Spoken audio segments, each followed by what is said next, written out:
Can I ask what I'm waiting for? Like, I don't know if I'm being detained or arrested or, like, I don't know what's going on. Like, nobody's telling me nothing. Like, is this legal? That's all you can say, do? This is not right. Like, I don't know what's going on. Y'all haven't told me anything about nothing.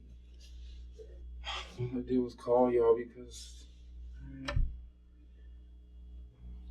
Can I at least know what time it is? It's been like 6 hours, man. This is fucking crap.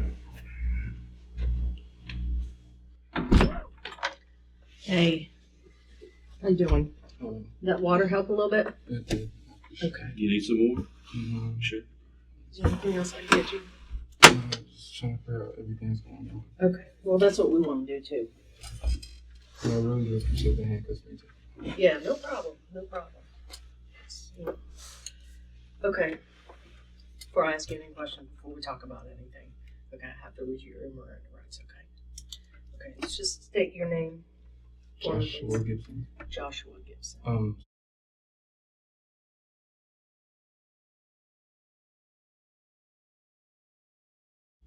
Okay.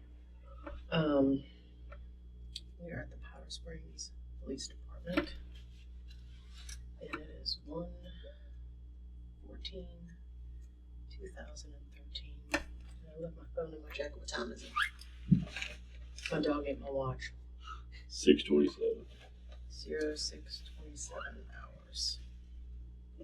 Okay, I'm going to read this to you verbatim. Before asking any questions, you must understand your rights. You have the right to remain silent. Anything you say can be used against you in court. You have the right to talk to a lawyer for advice before you ask any questions, and to have them with you during questioning. If you cannot afford a lawyer, one will be appointed to you before any questioning if you wish. If you decide to answer any questions now without a lawyer present, you will still have the right to stop answering at any time. You will also have the right to stop answering at any time until you talk to a lawyer. Do you understand your rights? Yes, I do. Okay. Just initial each right. Okay. This is a waiver thing. It's kind of like a summary. Read that. If you wish to talk to me, then sign at the bottom. Okay. Let me grab my notebook real quick.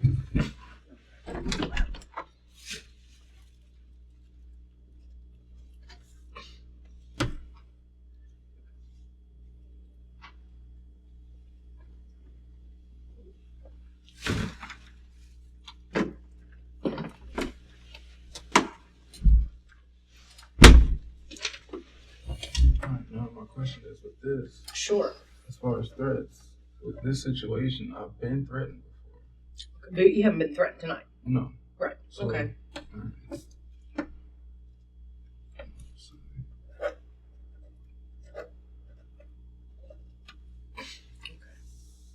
And I'm going to sign as a witness here. And, okay. Let's get that out of the way. Why don't we start with, tell me what happened. Tell me what you know. Right now, what I know is, I woke up. Okay. What time did you wake up? It was around 12-ish. 12-ish, okay. So like midnight, Yes, you woke up? Went downstairs, smoked a cigarette, and girlfriend, she was, I think she was still reading a book at the time. We lived together. Mm-hmm. And smoked a cigarette, and I texted Danielle because she asked me if I was going to come over there to see my daughter earlier.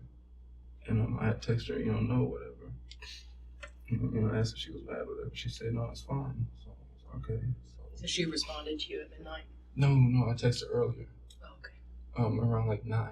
Because usually at 9:30 her mom leaves for work. And that's the only time I get to see my daughter. Mm-hmm.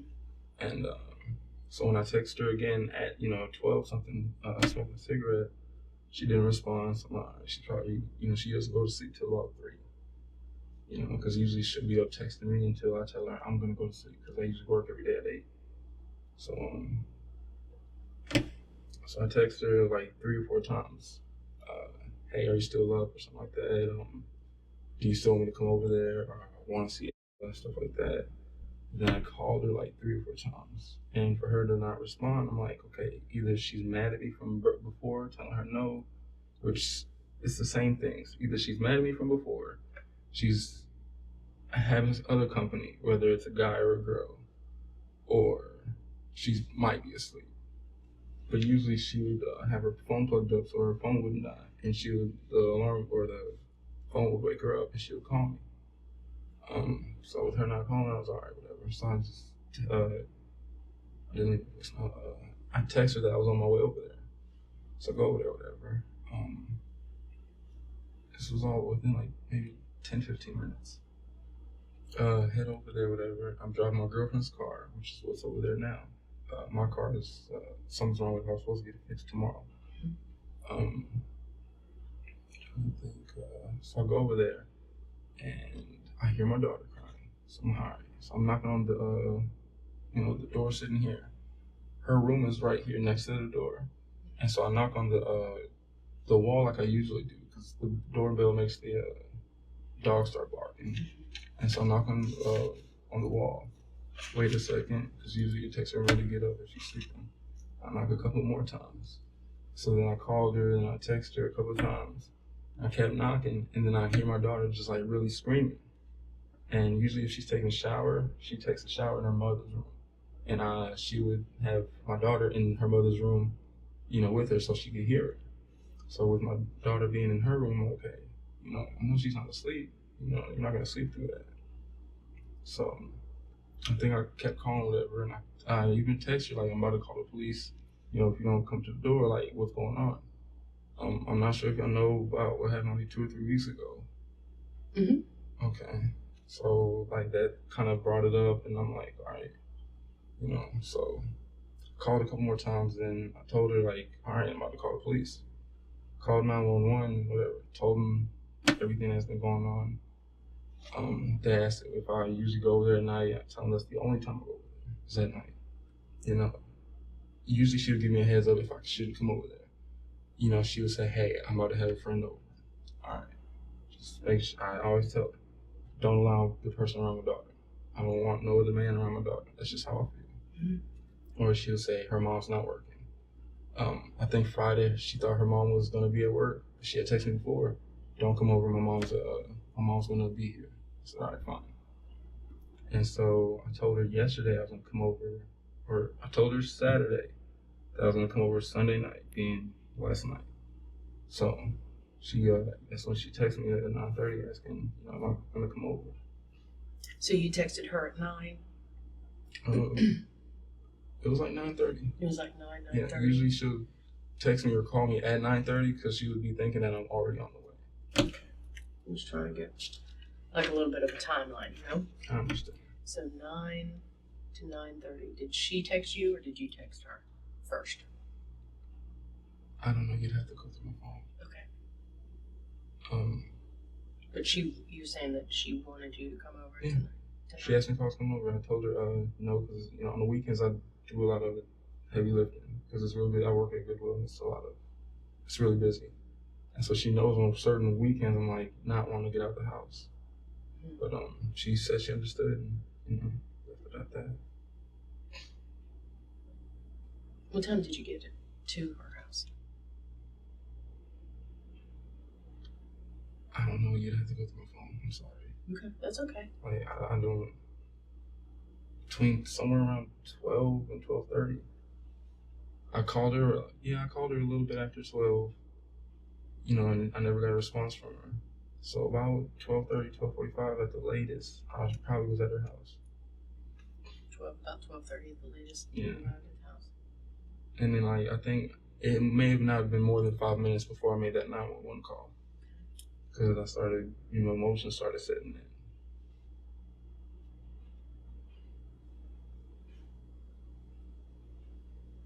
And you live with your girlfriend? Is that right? We live together. Me, my girlfriend, my son, our son, and my little sister. Okay. What's your girlfriend's name? How do you spell that?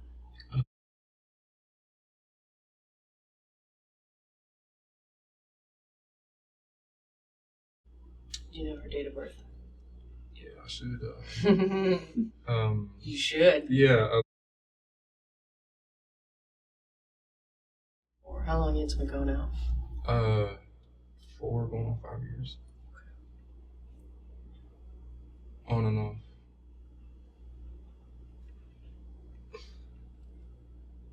Do you know her phone number? Yeah.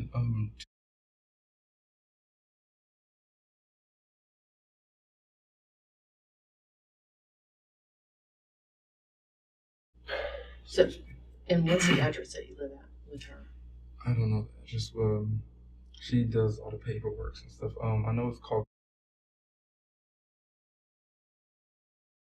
Is that the like an apartment complex? Yes. Okay. Favor Road. Yes. Next to Osborne High School. Okay, so how do you spell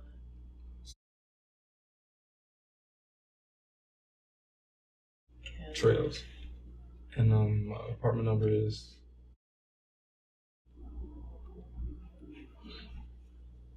So you live with her, and how long have you lived at that address? Since April of last year. Late April.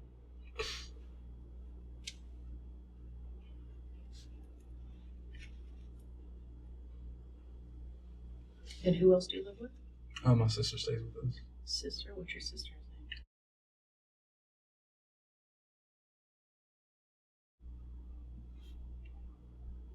How old is she? Do you know? She's 20. She's 20. Do you know her date of birth? Look at you. You can see here. 92. You didn't think there would be all these kinds of questions, did you? So she's 20 years old? Yes. How old are you? 24. 24. Was your, and who else? Our son. You and Davita's son? Yes, ma'am. Okay. What's his name? Oh, that's right. How old is he? That's a great question. 4 months. Oh, 4 months. So Yeah. just a baby. August, last day of August. Okay. And when you woke up at, like you said, midnight, and you went downstairs, you said? Yeah. Is that right? Mm-hmm. Okay. So is it like a 2-story It's apartment? a townhouse style It's a apartment. townhouse, okay. And you went downstairs. Who was downstairs? No. No one? I was waiting on her to get off work. She got off work at 9:30. And I was waiting for her to get off work. I was trying to go to sleep, but I had to take care of my son. My sister's in her room. Then she stayed downstairs with me until about 9 o'clock. So when you woke up, where was? No, we went to bed together. Right. Yeah, she was. Okay, so she was in. So you woke up around midnight, and she was in bed. Mm-hmm. She was reading her book. She was reading her book. So she was awake. Yes. Okay. So at midnight.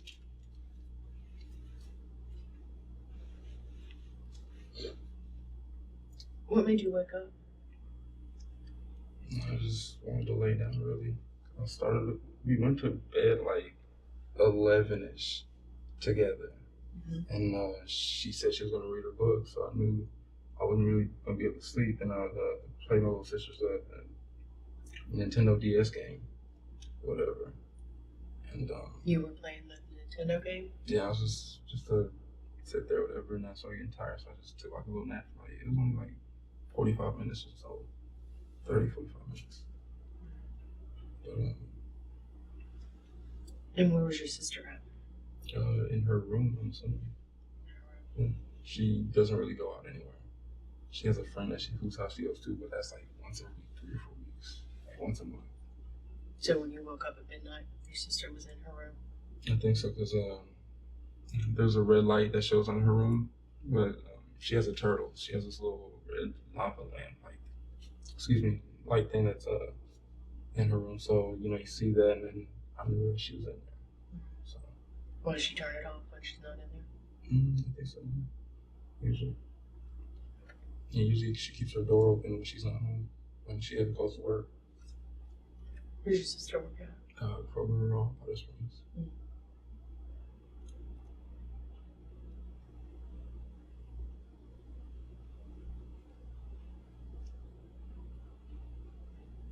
What time? You said that Danielle texted you, or you texted her around 9 o'clock. Mm-hmm. She wanted you to come over tonight. What time were you supposed to go over there?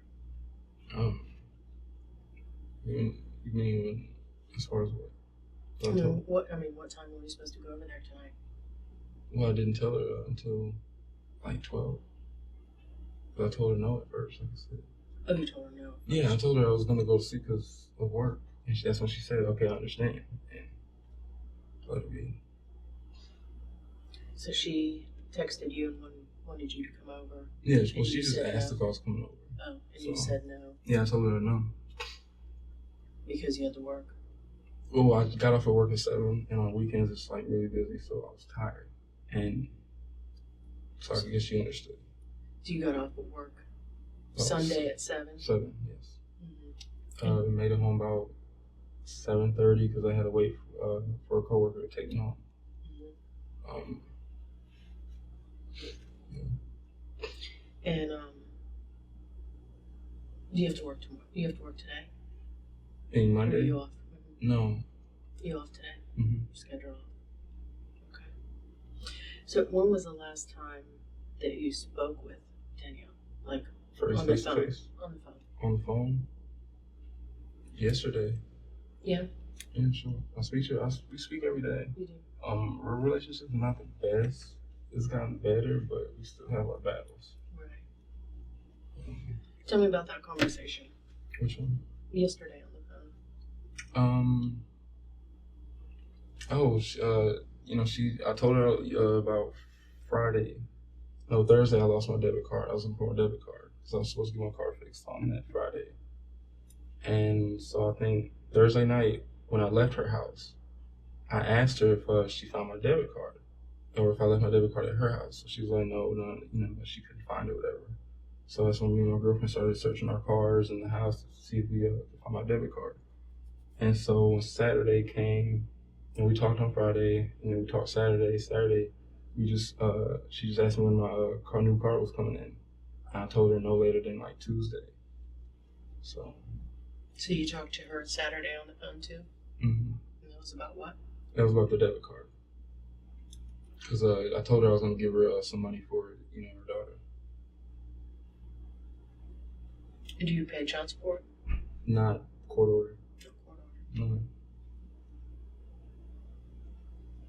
Did you ever find your debit card? No, I'm waiting for the new one to come in the mail.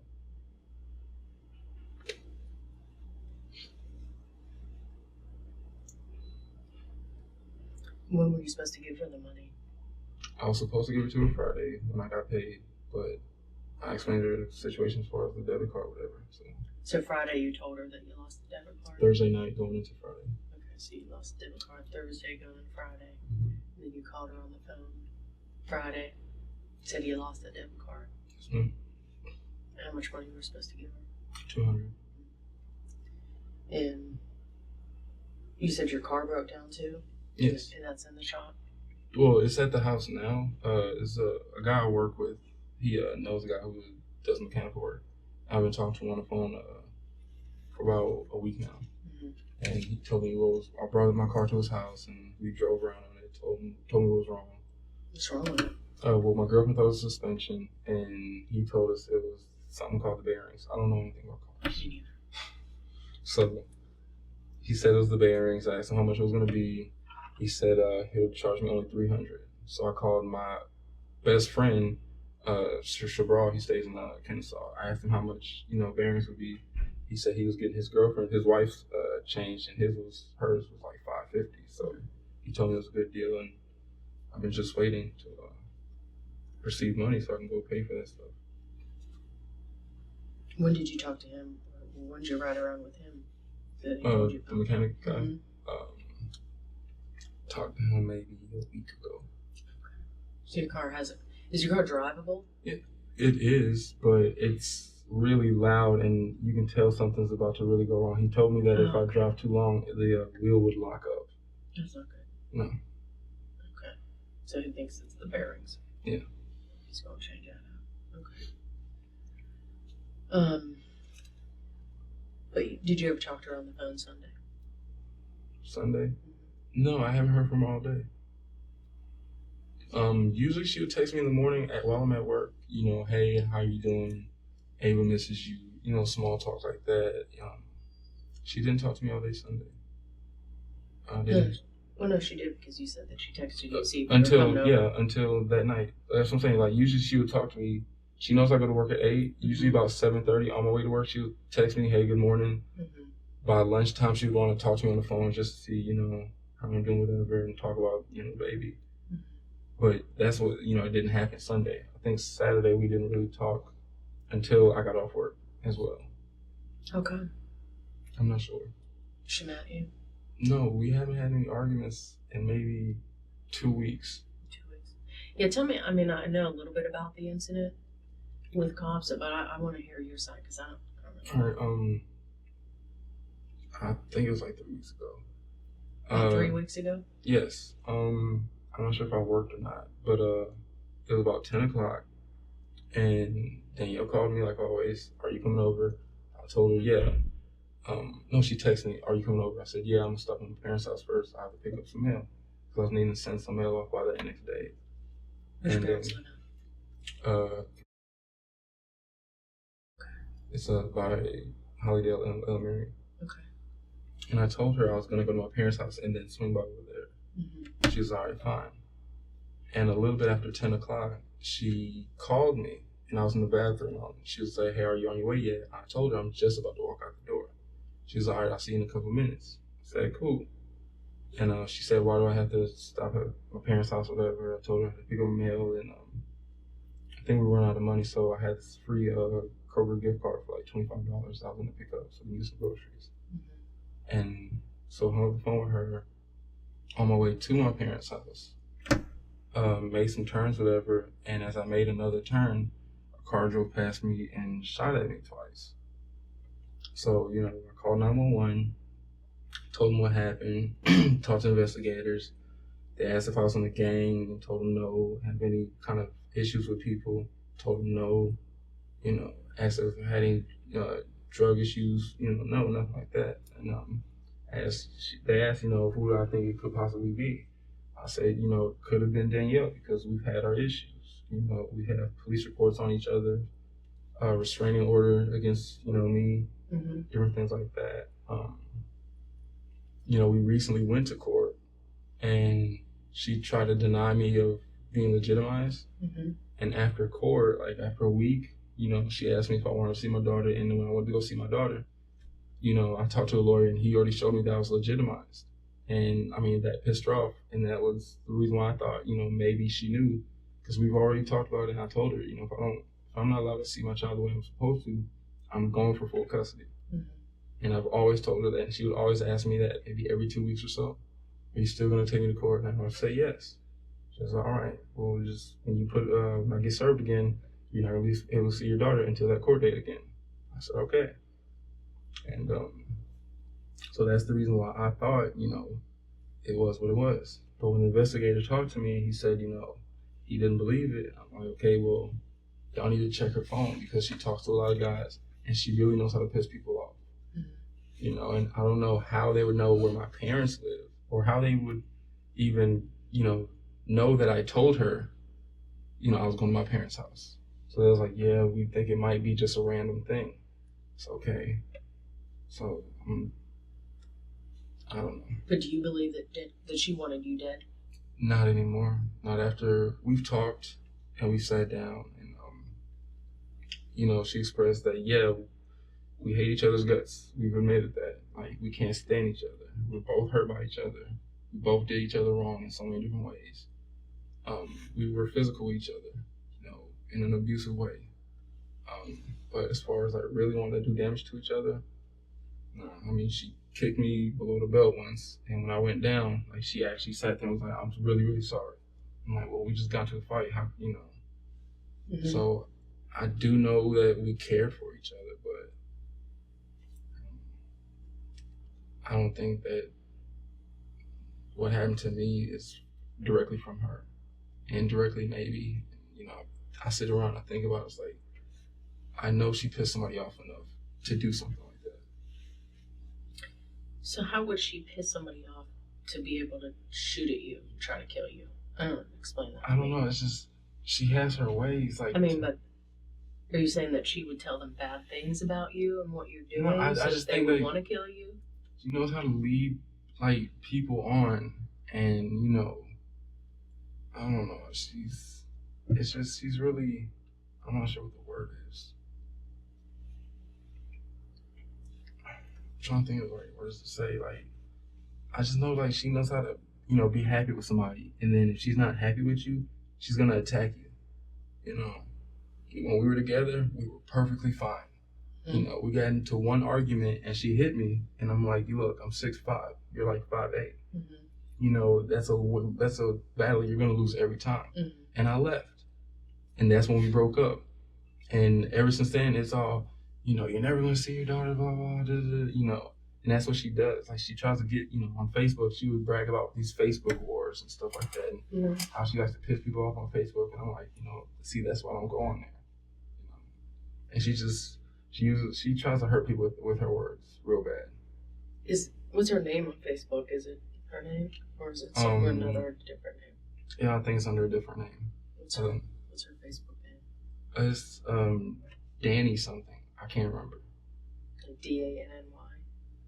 No, because I have this little Facebook page, whatever, because I came in contact with one of my friends, and I think she found me on there. I can go on and find out, but I haven't been on my Facebook page in months. What's your Facebook page name? I think it's still under Joshua Gibson. Joshua Gibson. Mm-hmm. And you're friends with her under your name? Well, she requested me as a friend when she had the restraining order against me. Do you accept it? Did Yeah. you accept it? I wanted to see pictures of my daughter. She updated pictures. So, what's the restraining order all about? She got mad at me over money because I told her I wasn't gonna give her money until I was able to take my daughter to my parents' house or somewhere. To this day, I've yet to even pick up my daughter. My mom hasn't seen her in like 3 months, I believe. But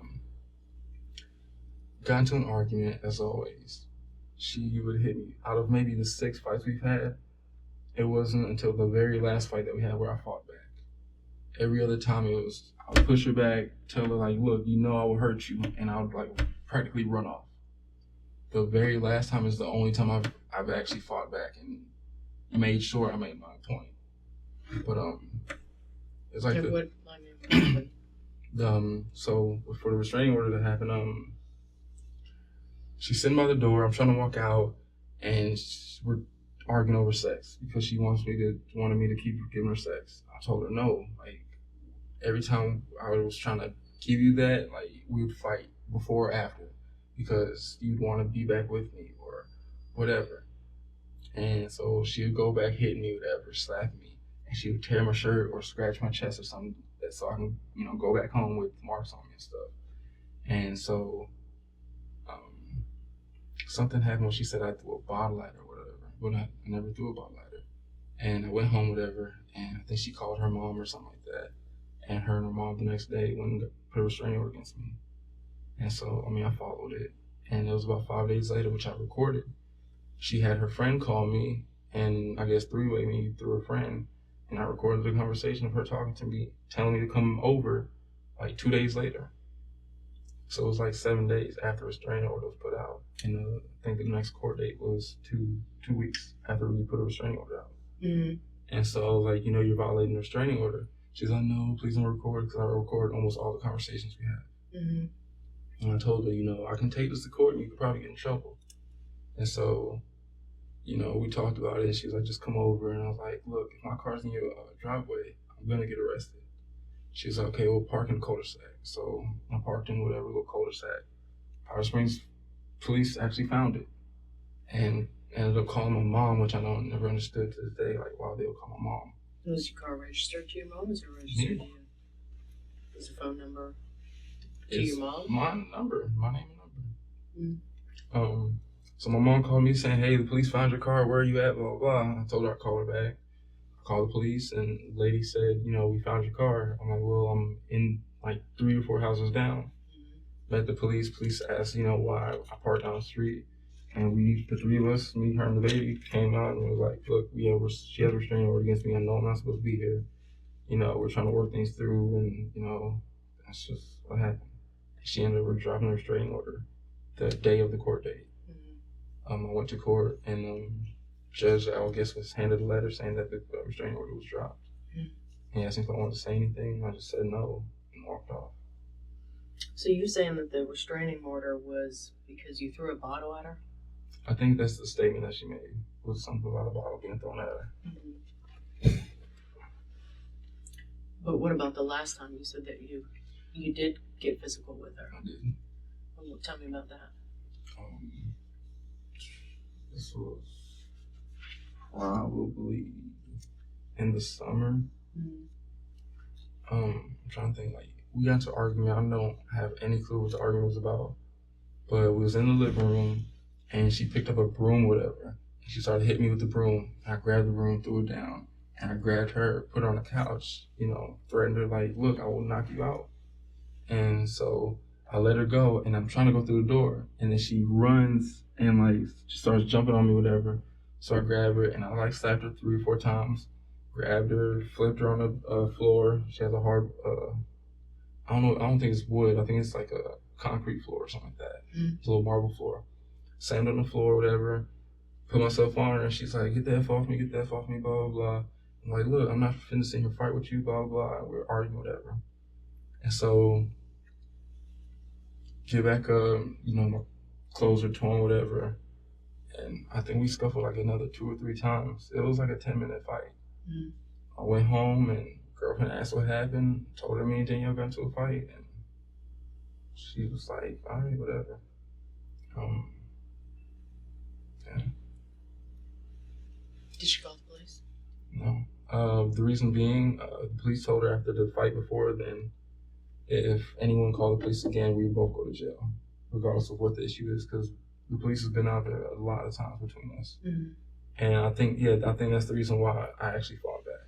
Because I remember when she got up, I told her, I bet you won't call the police. I'm being honest with you. I know it doesn't make me look good. I'm just trying to be honest with you about everything. Yeah, that's fine. I'm just trying to figure out, what happened. I'm not going to paint a picture of like a beautiful, we had a horrible relationship. Right. Do you own a gun?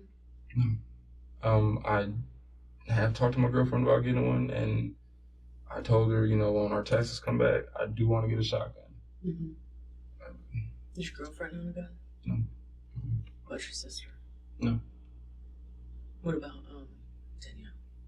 No, I gave her a taser a long time ago, but because again, when I first met her, she pissed off her current ex-boyfriend, and he came to the house threatening her or something like that. So like a week later, I gave her a taser, but I think she said her mom took it up. Does your mom have a gun? Not that I know of. I know the investigators said they found some kind of earpieces or something at their house or something. What do you mean earpieces? They said something about when you go to a gun range, you have little earpieces over the headphones. They said they found that, and that's the only reason why they thought she had some kind of connection to the whole my situation. So, is it what happened to the car when did the bullets hit the car? Yeah, the bullets in the car is at her house. That's the car I was driving. But the window was shattered, the front dashboard window. I guess it ricocheted. And then there's this bullet still in the back door. So I don't know if y'all still have the bullet from the window, but the bullet's in the back door, That would be Cobb County, I don't know. But, yeah.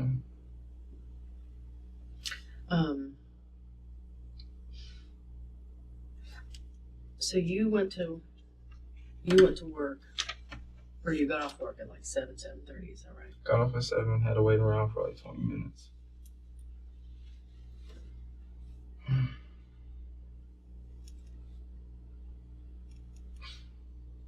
Tell me, what'd you do when you got home? Got home, my father was there because he had to drop off my son. Girlfriend still at work. So I got there, whatever, friend dropped me off, coworker dropped me off. And my mom was in the house. He was in the car smoking a cigarette.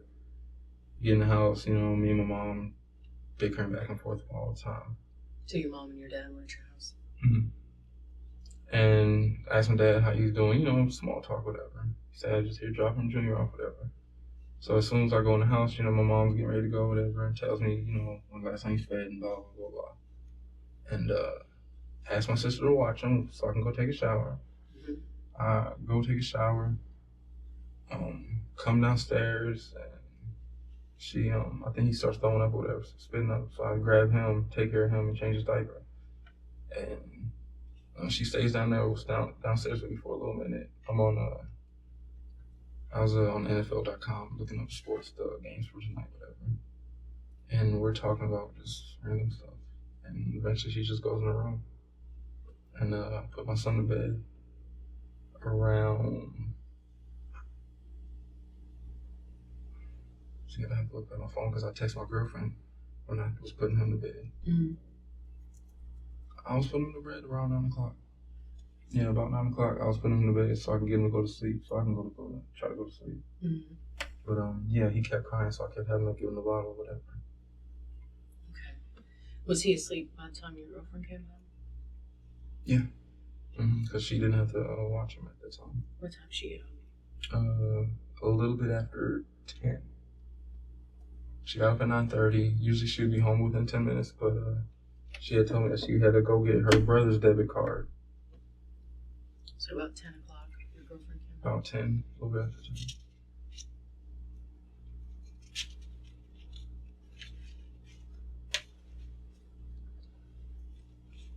And you said that you texted, or Danielle texted you about 9:30? Well, a little bit before 9:30. A little bit before 9:30. And then your girlfriend came home? About 10 something. Mm-hmm. And then what? Between 1. Like after she came home, what'd you do? Talked. She had a pump, whatever, so she always pumps downstairs. Mm-hmm. So she pumped, whatever. What were we talking? Just talking about random stuff. Mm-hmm. Didn't have anything on the TV. I was listening to YouTube. Listening to some songs on YouTube, whatever. And kept asking her when she was ready to go to bed, whatever. She said after she pumped, whatever. And we ended up going to bed at like 11. Mm-hmm. Yeah, about 11. And where was your sister at when you went to bed? She was already upstairs. She was upstairs before we got home. Yeah.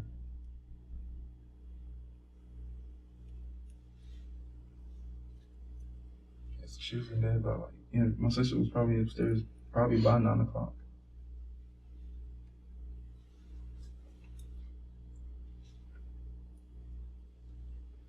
And so when you went to bed at 11, did you have a TV in your room? Mm-mm. No. Where were you playing the video games at? Oh, it was it's one of those handheld games. Handhelds. So I just brought that upstairs with me, and yeah. And she was reading. Mm-hmm. What kind of book was she reading? 50 Shades. 50 Shades. Yeah, I bought that for a couple weeks ago. Oh, okay. And about what time do you think you fell asleep? I want to play the game for like maybe 10, 15 minutes. Yeah.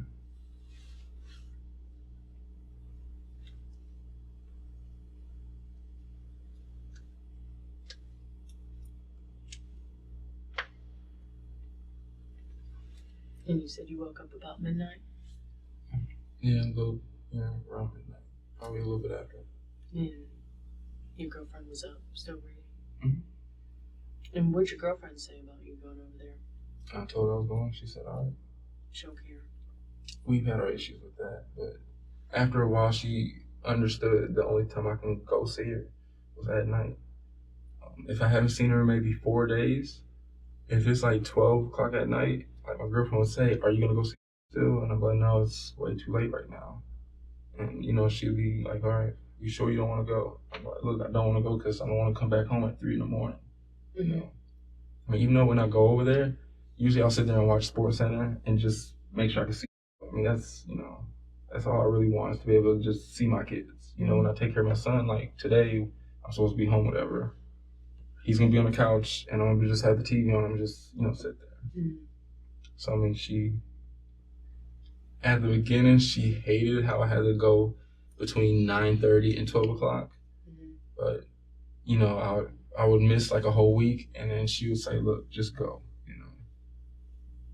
That's just how we been doing it since my daughter was born.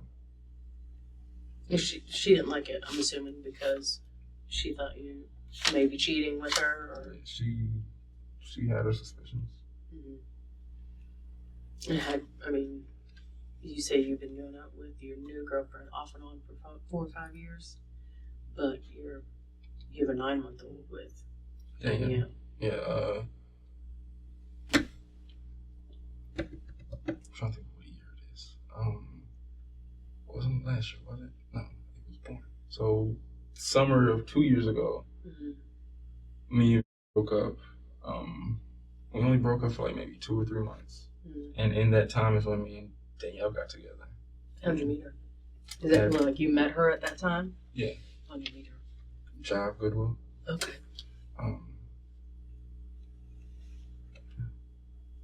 Does Danielle still work there?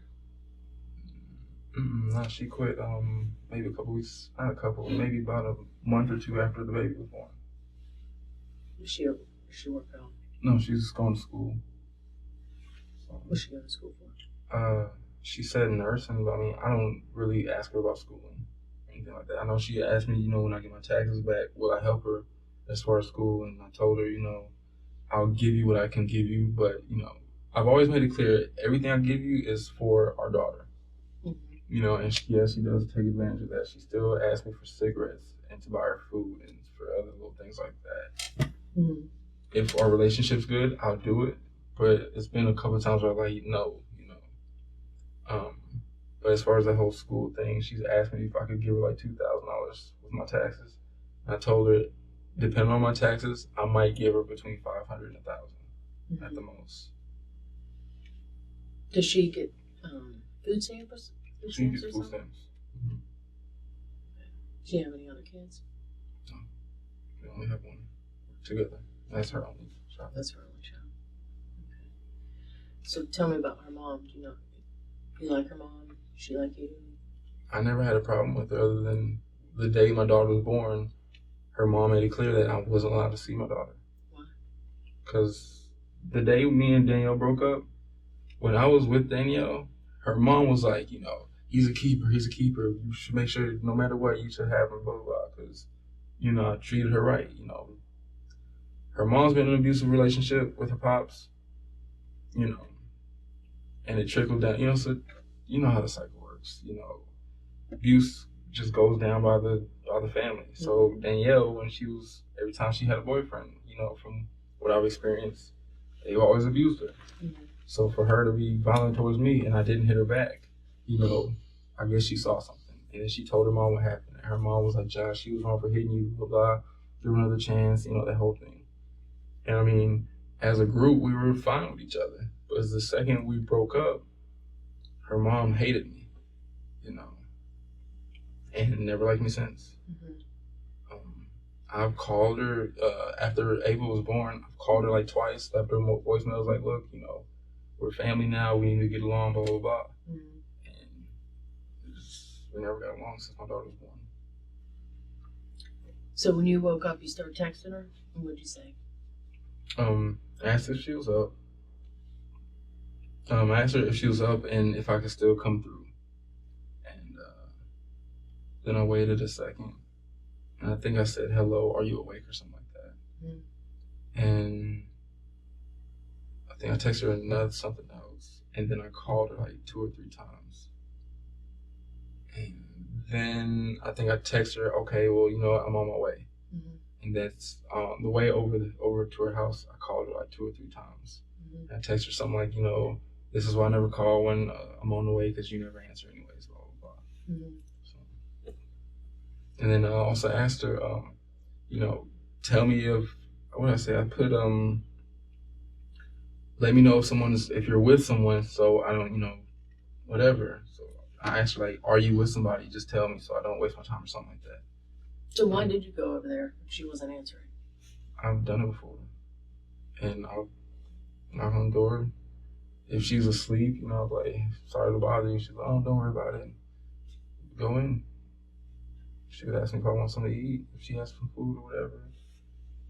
I'll ask her if she wants a cigarette or something. Or if if I'm there like 1 o'clock in the morning, whatever, if my daughter's up, she'll come to the door with my daughter and just give me my daughter and we'll just sit in the living room or something. It's just how we were. So you just went over there for no reason? I mean, be with my daughter. I haven't seen her since Thursday. So when you got there, tell me what you saw. Of course I checked, make sure nobody was there, whatever. Didn't see anybody in the driveway. How'd you check to make sure nobody was there?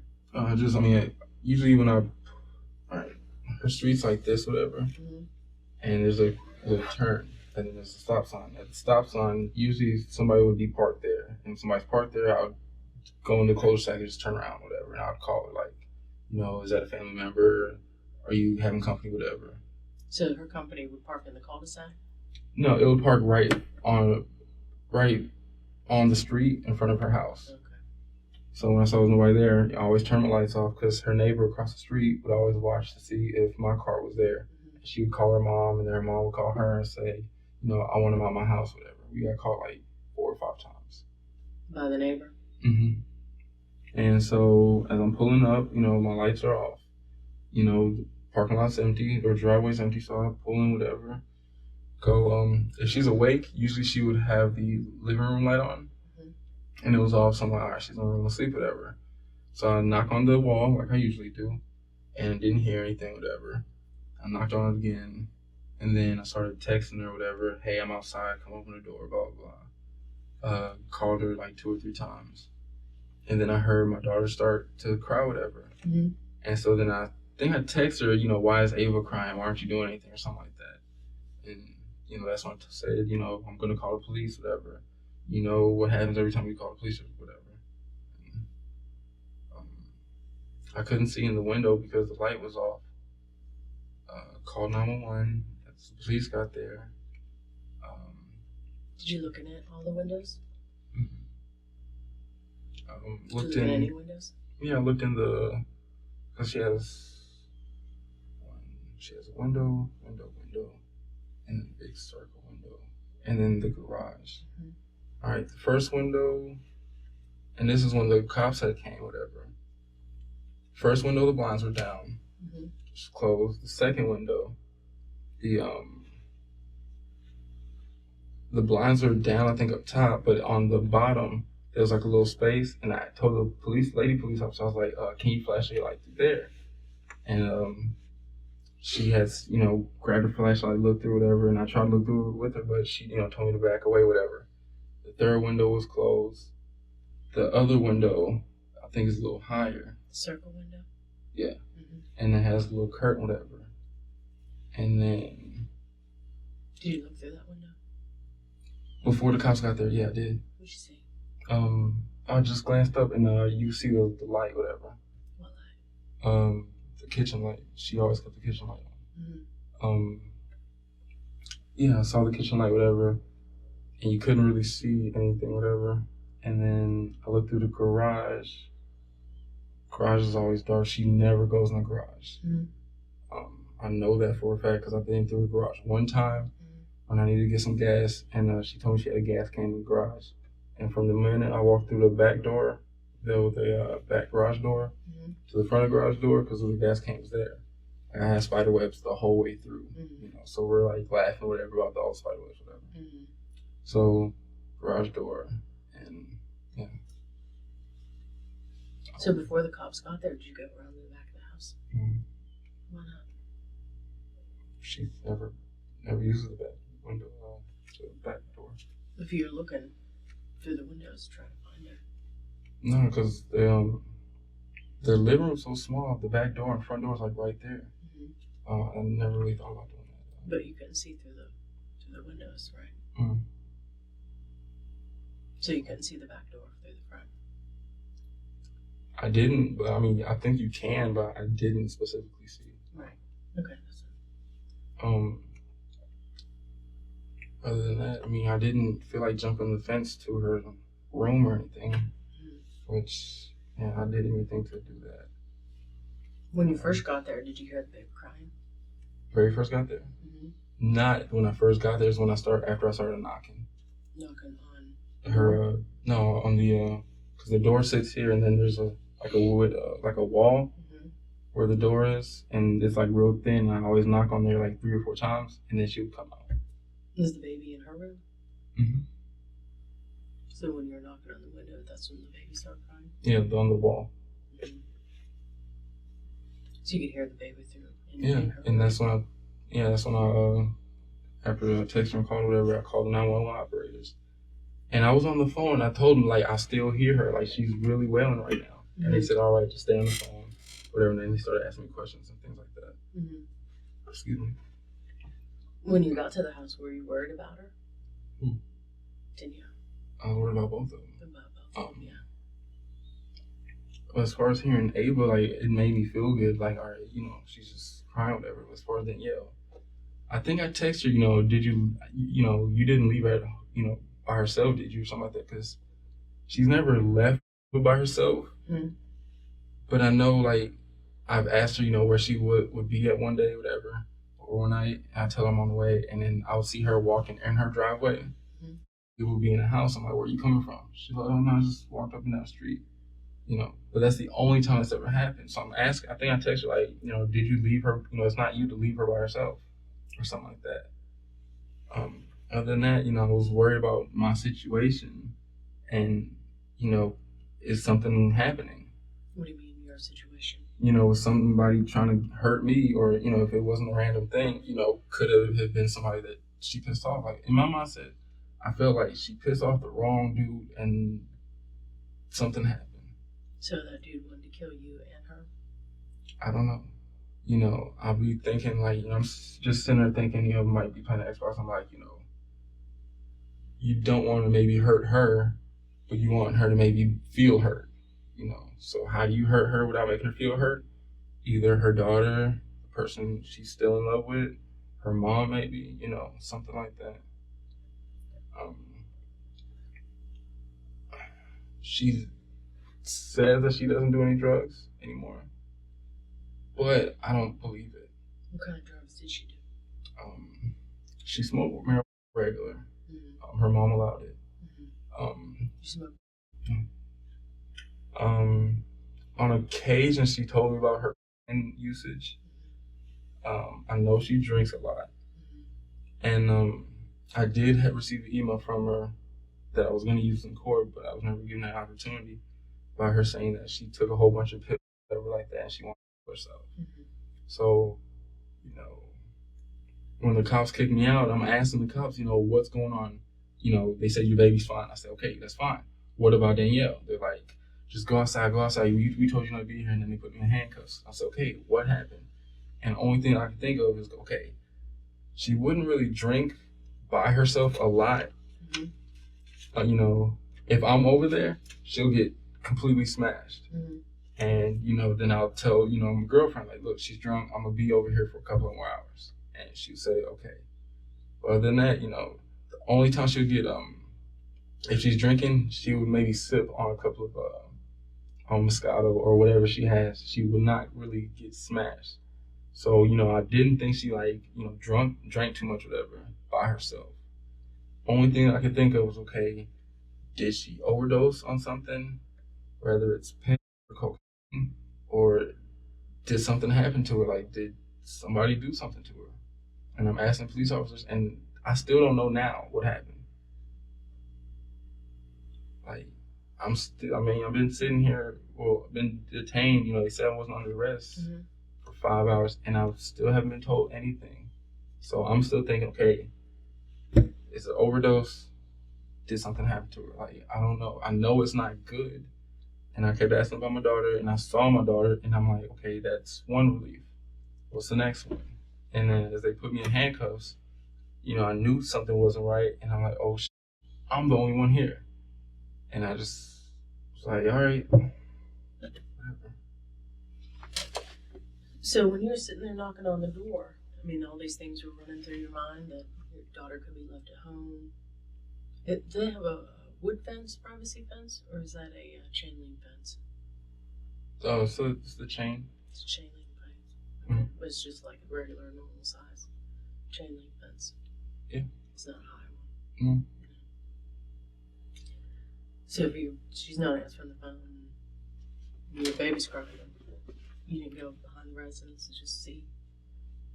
Okay. I didn't go behind until the police officer, because the police officers went behind, Mm-hmm. and they went through the back door. Mm-hmm. She always keeps that back door locked. She does? Yeah, she always keeps the back door locked. You Why? know, she never uses it. Only time she uses the back door when she used to smoke weed around me, mm-hmm. or when I would be there and she would go smoke weed, she always went out the back door. So she'd get high in the back door? Mm-hmm. Other than that, like we'll go outside the front door to smoke cigarettes. I might change it up. It's like, hey, let's go out back. Mm-hmm. She's like, no, because it's real dark. You don't see anything, whatever. And I think it's only like a small little porch, whatever, mm-hmm. and no chairs. And she would always say, let's just go sit down. Mm-hmm. Other than that, she always kept that back door locked. And so when the police officer just went in, and the front door was locked because I tried to open the front door, and police officer tried to open the front door, and it was locked, whatever. So police officer went through the back, whatever, and I waited, and I was asking them questions like, what's going on? And they weren't answering, and I was getting impatient, and I do apologize. And, I went through the side, whatever, where the police officers went, and I went through the back door. And that's when, they, told me to get out and handcuff me. Mm-hmm. Yeah. Did you get, how far in the house did you get? Went through the back door. I was going to go to her room, but I heard my daughter in the kitchen because the lady cop had my daughter. Mm-hmm. And so that's when I started walking to the kitchen. And I was by the couch. I'm not sure if you've seen the area. Mm-hmm. Okay, well, yeah, I was by the couch. So. You're by the couch. And that's when I asked him, how, what did I say to him? How's my daughter doing or something like that? And that's mm-hmm. when they all turned around and, was like, go away. Mm-hmm. And I said, I'm sorry. I raised my hands up, I'm sorry. So did they tell you that she was dead?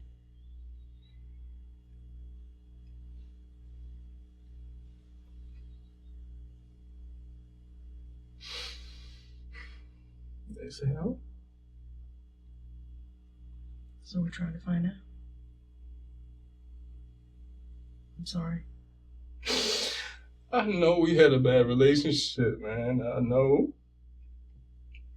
we didn't like each other. There's nothing in the world that will show you that we did, but like we could be cool and chill. Like we love to laugh.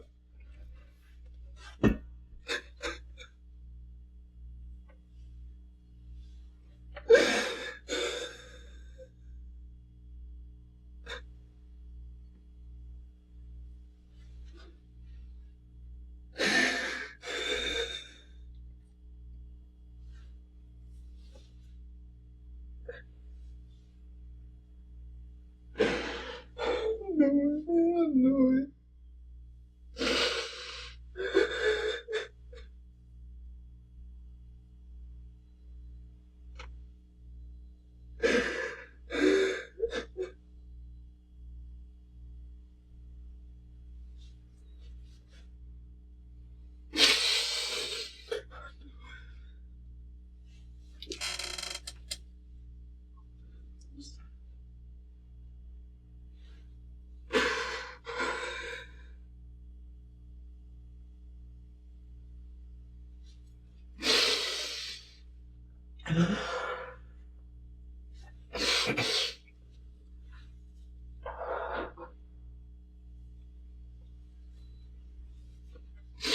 And they couldn't just tell me then, like, they weren't allowed to tell me.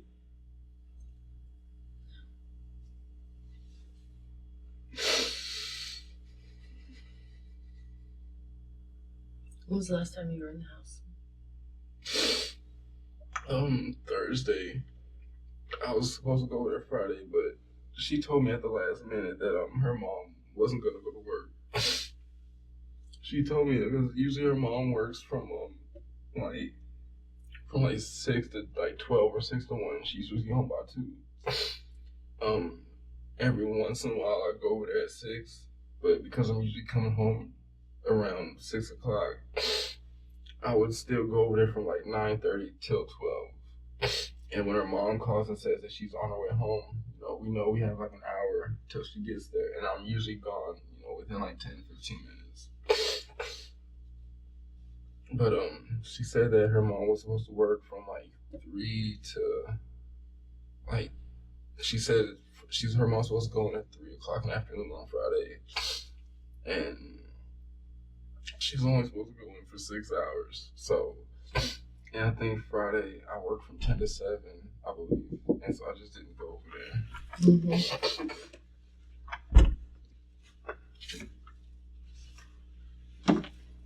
Did you drive by the house today? Excuse me? Did you drive by the house today? When? Today. Did you drive by the house today at all? No, I had to wait for my girlfriend to get home because she has the only car that's working right now.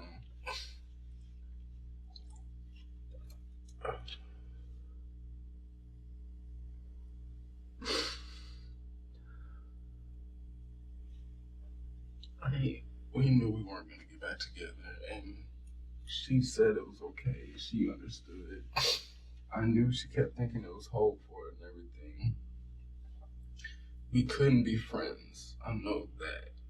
Because, we'd always try to get each other jealous when we were mad at each other. She would always text me, so-and-so's coming over here, blah, blah. And, we would get each other mad, but...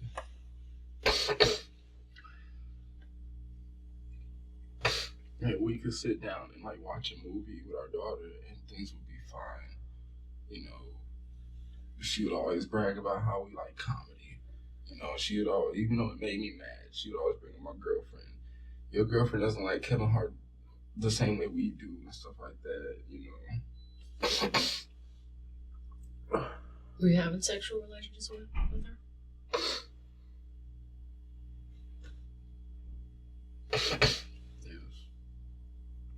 When was the last time you had sexual relations with her? This is being recorded. Yeah. It's my girlfriend. I thought I know. I'm not going to tell. Probably Wednesday or Thursday.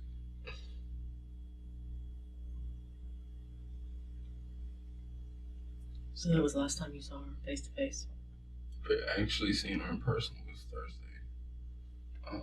After I went bowling, or I go to the bowling alley every Thursday to see my best friend bowl. He's on leave, whatever. And after bowling, I went to her house. Where'd she get her dough from? Friends. I know she gets her from this dude that I don't like. I don't know. I know they're friends on Facebook. I can't stand them. Why can't you stand it? Because when she was about 4 months pregnant, I told her, slow down on cigarettes, wean yourself off, it's not good. And I want you to kick weed completely, And I think it was one day I went over there and Terrence guy was in her car with her. And, I'm looking out of the car, and so Danielle comes out, whatever. And I smelled it, I'm like, are you smoking? She told me no. I said, that's bull. You're not going to be sitting around with marijuana, not smoke it. She said, no, and I smell the hair. It smells like weed. I'm like, so we get in an argument. I told him he needed to leave. And he looked at her, and I said, no, dude, you don't leave right now. I'm going to knock your ass out. And, he would say something to Danielle, and Danielle would just tell him to leave, and he would drive off. And there was 3 or 4 more incidents where I would see him at the house, and I told her, I don't want him over there. He's giving you marijuana, and you're 4 months pregnant. There's nothing else that he can possibly do to win any kind of, I'm not even trying to be friends with the dude, but any kind of respect. It's just not happening. When was the last time she bought dope? I don't know. She kept telling me that she kicked it, but she had those pills that I guess clean your system. She would have those at the house, whatever. Why would she keep those at the house? Job interviews. She looking for a job? She told me she was doing the applications. you know, of course, I've never seen them, whatever, but she would ask me if, you know, my store was hiring. We used to work at the same store, Right. but because we had drums at the store, I had to transfer. Mm-hmm. And she asked me if there was opening at my store, and I told her, there's no in the world I'm trying to get you to come back, you know, with me. Like, it's not happening. Mm-hmm. But, yeah, this guy is probably like the first person she would go to for a week. Who else did she find out from? Honestly, everyone. This, J- I don't know their last names. She just tells me first names. She doesn't even keep them recorded in her phone. Mm-hmm. Reason being, I used to take the numbers from these dudes, and I'll just keep like a list of the names and the numbers, and be like, so who you want to see, blah blah. Like, we'll be in each other's business constantly. Mm-hmm. When was the last time she bought? I know. Let's see.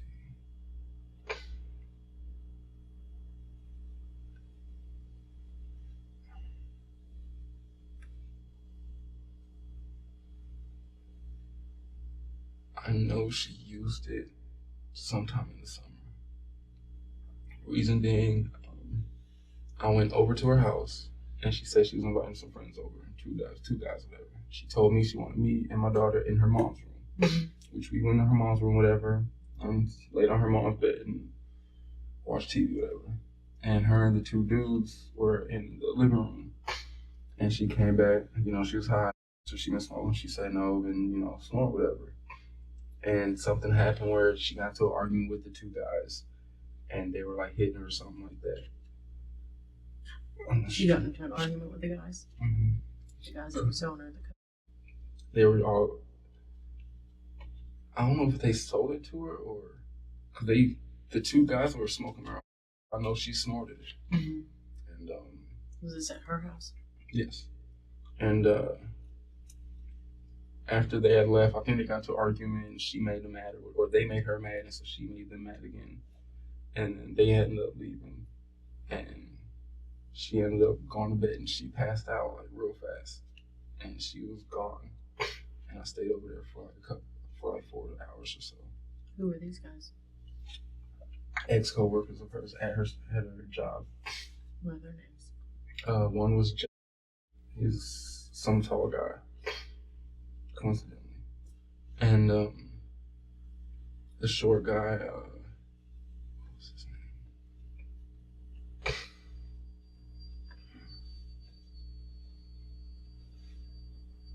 It wasn't Tim. I don't remember the other guy's name. So they were over with you and her partying? I wasn't. I was in her mom's room with my daughter. It's been maybe 4 times when we would do that. You know? When was the last time you got high with her? Hmm? When was the last time you got high? I don't smoke. Well, you just said that you would do that 4 or 5 times with her.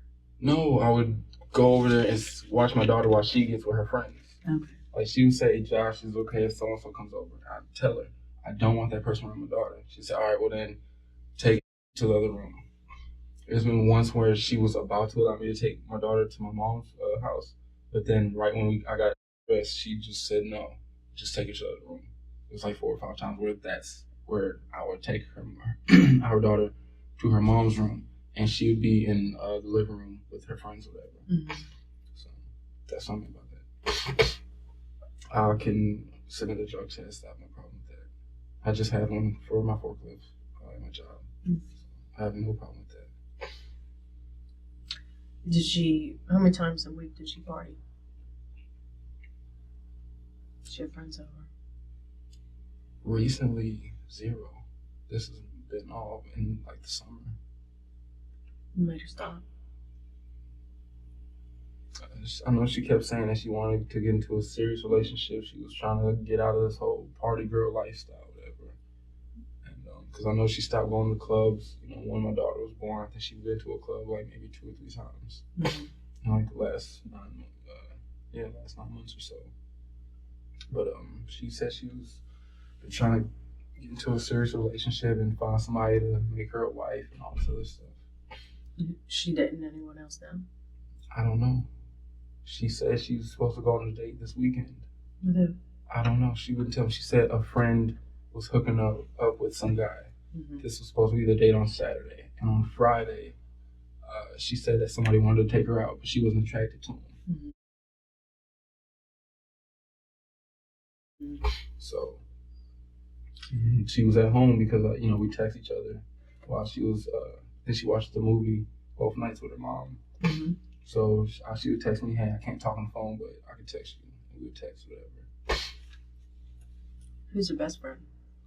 Best friend? Other than her cousin. I forget what the other girl's name is.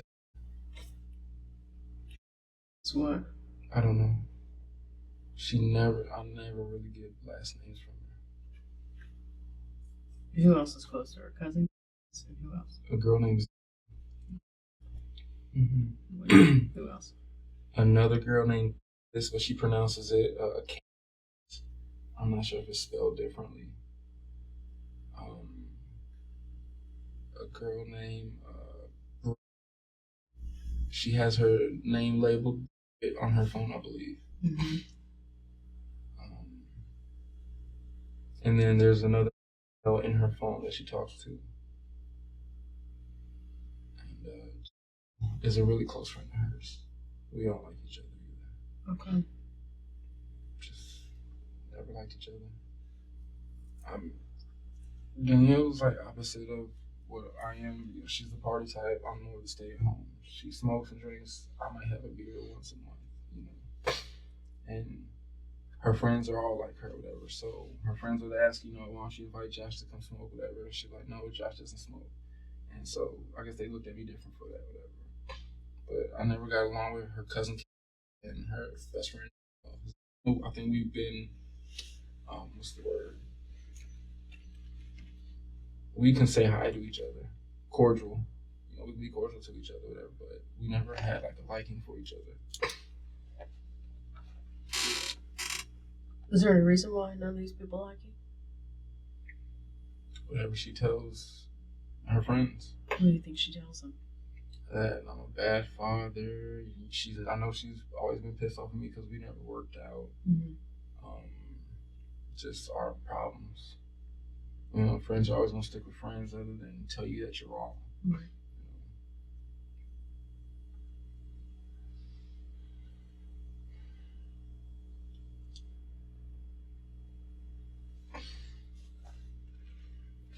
What else do you want to tell me? Right now, this guy is what I'm worried about. It's an old boyfriend of hers. I know The one that she buys. I don't know if she buys. You'd mentioned it. You sold it to her. Okay. Is it the same guy?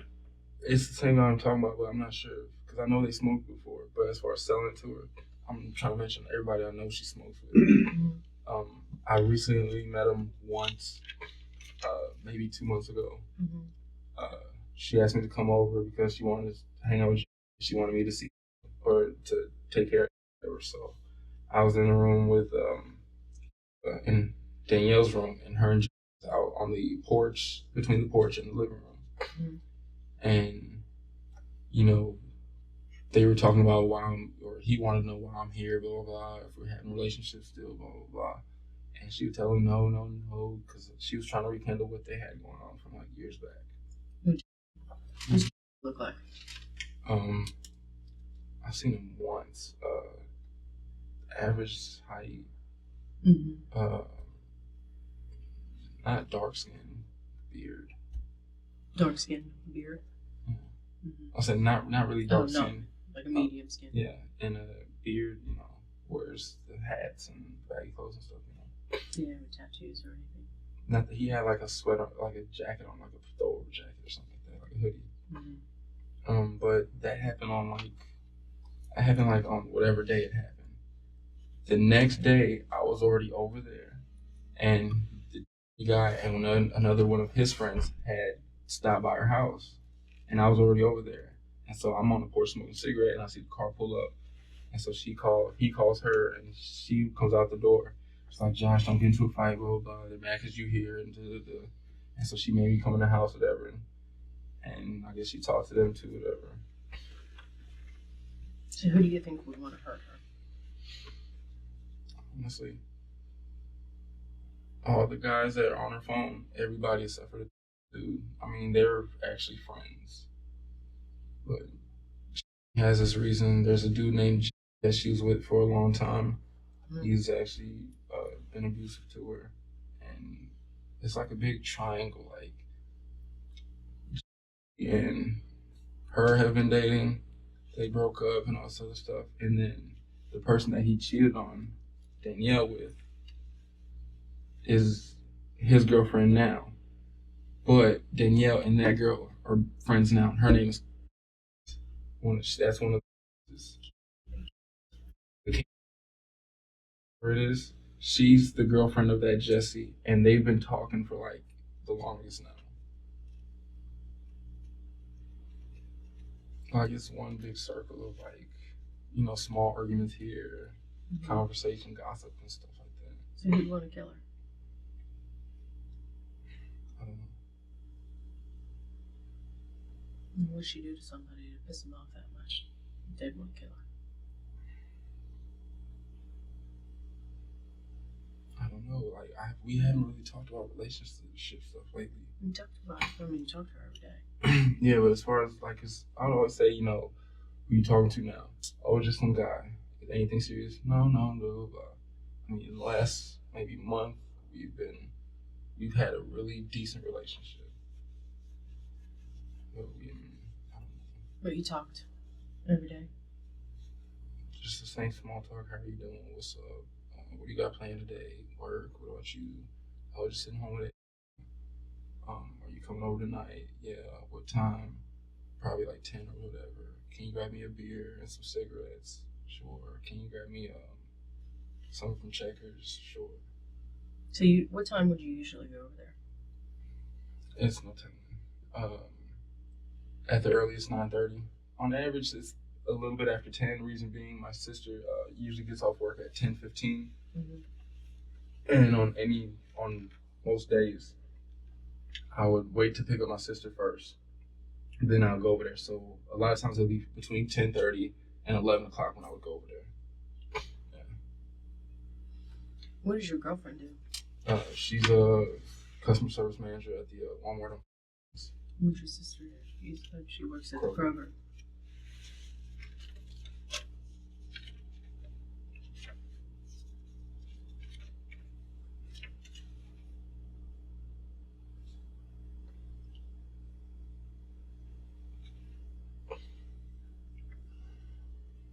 At the Walmart where? The newer one on, not the one on the actual East West. Oh, the new one by close to Danielle's house.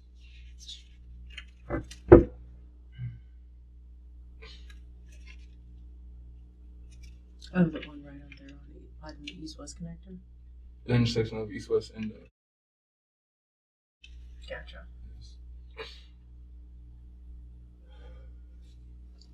And which Goodwill do you work at? We used to work at the Powder Springs one together, Mm-hmm. and we had issues, and they asked me if I wanted to transfer.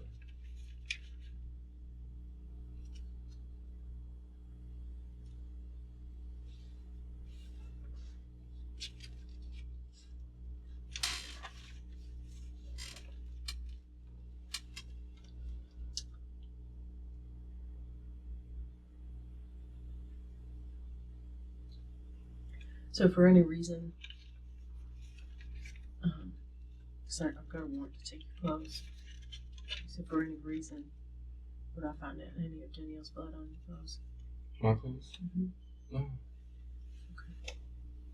Okay. Like at home here? What do you mean? Like you need my clothes now? I'm gonna take your clothes. Yeah, I have a search warrant for you. Okay. All right, that's fine. Okay. So I'm just asking.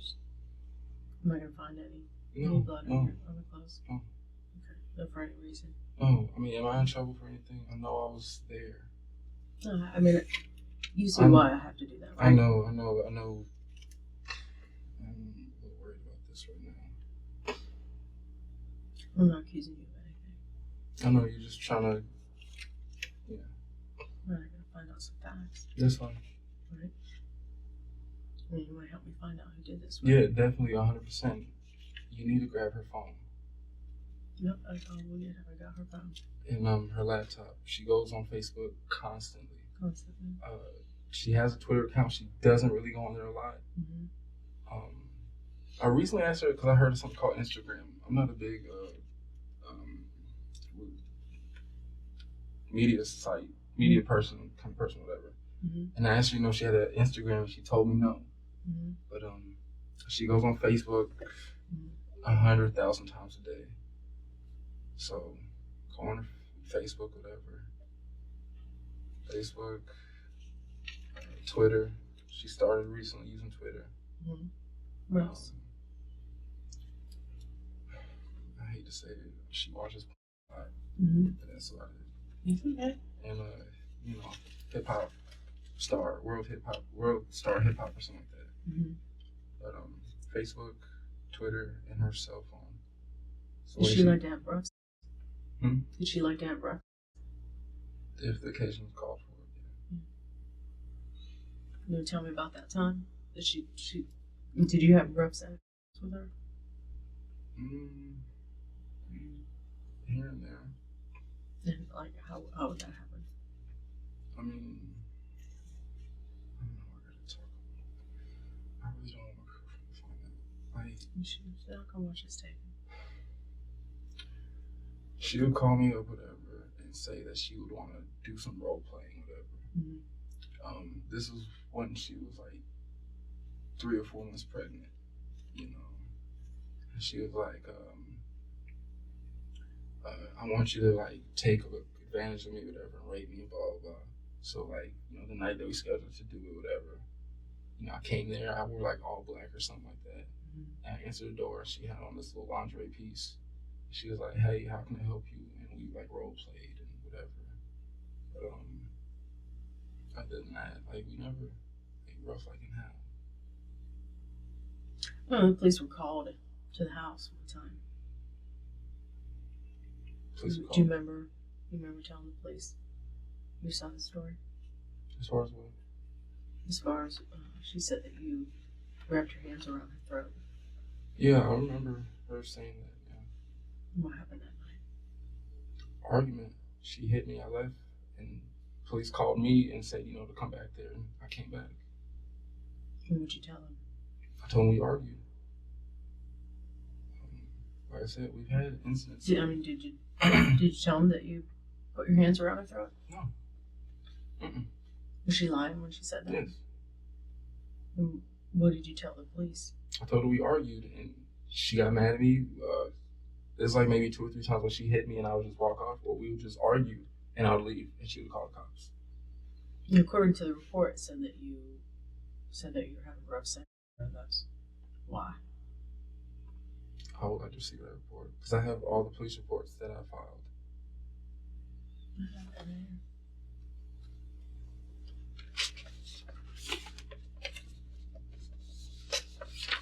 You don't remember ever telling the police that?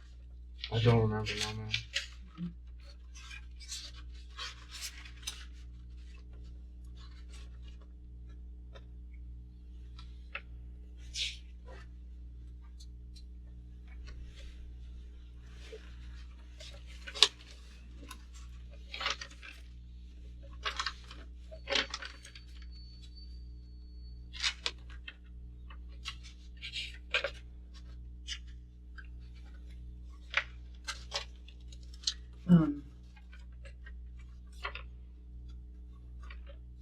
Would you say that she was more aggressive towards you?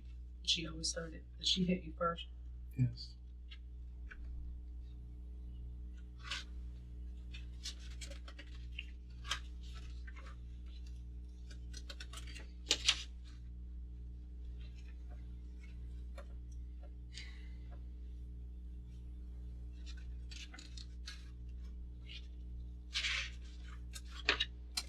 Must be at my desk.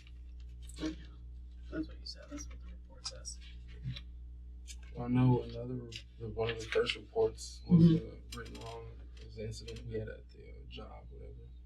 where it said that I said that my girlfriend hit her with the car, and I never told the police that, because the police specifically asked, how close was it? Was it close enough to hit? And I told them, no, it wasn't close enough to hit, because if you hit someone with a car, they're gonna jump. You know.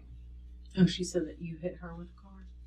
Danielle stated that my girlfriend hit her with the car, with her car. Your girlfriend. Yeah.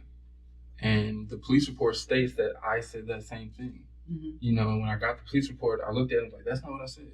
Mm-hmm. You know, so. When was that? That was when she was first pregnant. 2 summers ago. And that was when you worked at Goodwill? That was in the Goodwill parking lot? Powder Springs, yes. Powder Springs parking lot. Mm-hmm. Was anybody arrested in that time? No, we've never been arrested on any of our incidents. Have you ever been arrested? No. Has Danielle ever been arrested? She is. For what? A hit and run, and she had like an assault charge. Well, I've seen the hit and run report because I looked her up online when she told me she's been arrested. But I seen the hit and run one, and I asked if she'd ever been arrested again, and she said she had like a assault charge against her father, something about her and her father arguing, and she pulled out a knife or something. I don't know if it's true or not, because like I said, I've never been able to find it. Did she ever pull a knife on you? Yes. What kind of a knife was it? A little kitchen knife. Where'd she get it from? The kitchen. Did she stab you? No. She never came to me. She just pulled it out, whatever. Told me to get out of the house, and I left. And as soon as I left, she comes out the door. Josh, come back. You know, let's talk. Blah blah blah. That's how our arguments always were. She would argue whether we scuffle or not. I would leave, and as soon as I get to the door, she plays victim and is like, Josh, come back, let's talk, whatever. Or if I would not listen to her and go home, she would call me and say, hey, let's talk, just come back over. And I'd say, no, we can talk on the phone. She would like, just come back over, whatever, and I would go back over there and we'd talk, whatever. Mm-hmm. Did she keep any weapons in the house? No, not that I know of. I know it used to be like a knife by her nightstand. Mm-hmm. For a long time, but that's because she was real paranoid at night. She always told me she hates being there at night by herself. She hates her mom working the night shift, and I know that's one of the reasons why she always asked me to stay longer. You know, if I'm there from like 9:30 to 12, she would always say like, just stay till 2, stay till I fall asleep, blah blah blah. She would say, I'll give you a key, whatever, just go ahead and go. I was like, no, I gotta go back to my family, blah blah blah.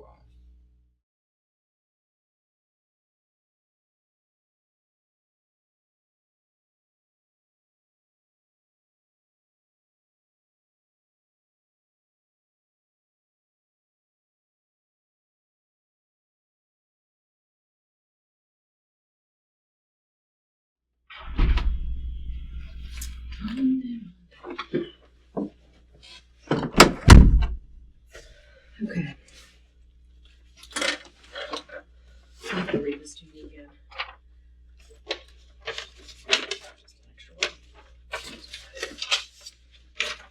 Too much paperwork, okay? So much to do, so little time. We're at Powder Springs Police Department. Today's the 4th. 2, 13. And it's 12:24. How's your baby doing? My son? Mm-hmm. Good. Spoiled. Spoiled.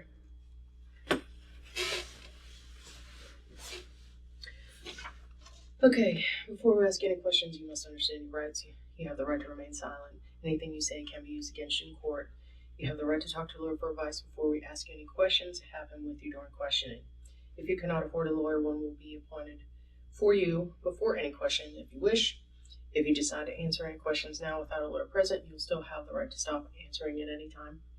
You also have the right to stop answering at any time until you talk to a lawyer. You understand your rights? Mm-hmm. Alright, same as the initial each one. If you wish to talk, then sign. Bottom.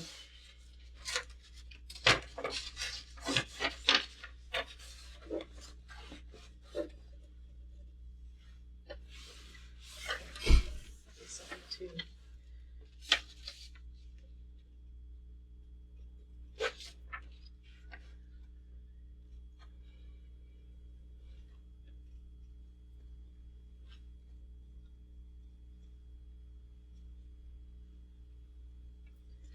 Okay. Have you heard anything else? Have you heard any talk on the streets? Have you? As far as you got anything, I'm not sure if y'all contacted him or not. But, I spoke with you. well, I was just told that he was trying to avoid being spoken to. Just because he's wanted. Yeah. That I found out too. Something about a 3-year charge or something.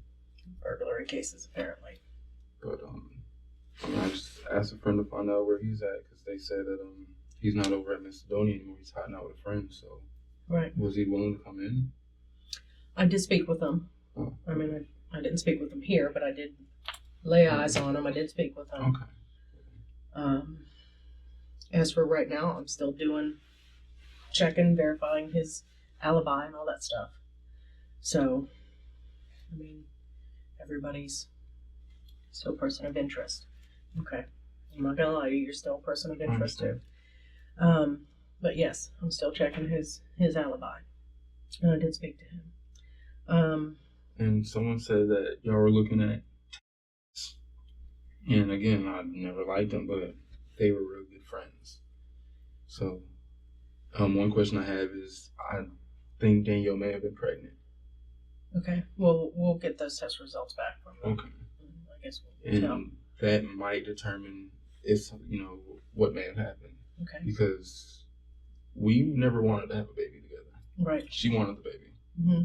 After she realized I didn't want to be with her and I stuck by that, I'm not going to be with you, she was talking about an abortion. And I told her, no, you're not going to have an abortion. We messed up. You got what you wanted, just you didn't get the whole result. You talking about this, your baby now? Mm-hmm. This is what you were talking about before about having an abortion? Mm-hmm. Okay. And, so we had the baby. And so she kept always saying, and, her cousins and everybody can verify, she's always wanted to be a wife of someone. Right. She wanted that lifestyle. And she kept talking about, being pregnant. I told her, don't do it to me again because we're going to be in the same boat. She had pregnancy tests all the time. I don't know if her room was searched, but every time I was there, she was always taking pregnancy tests, maybe twice a week. That's weird. Yeah. Well, did you use condom when you had sex with her? No. What did she say that she was using for birth control? We weren't using birth control. Okay. But I wasn't, what's the word is, dating inside of her. Okay. But, she would ask if I'm having sex. I would tell her yes or no. I would ask her. Of course, she would say no. But I find out that she's messing with me and other guys that she was dating. Mm-hmm.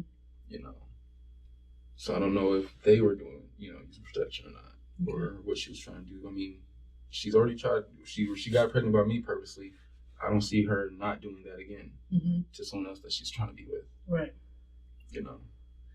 Well, who else did you hear that she was messing around with?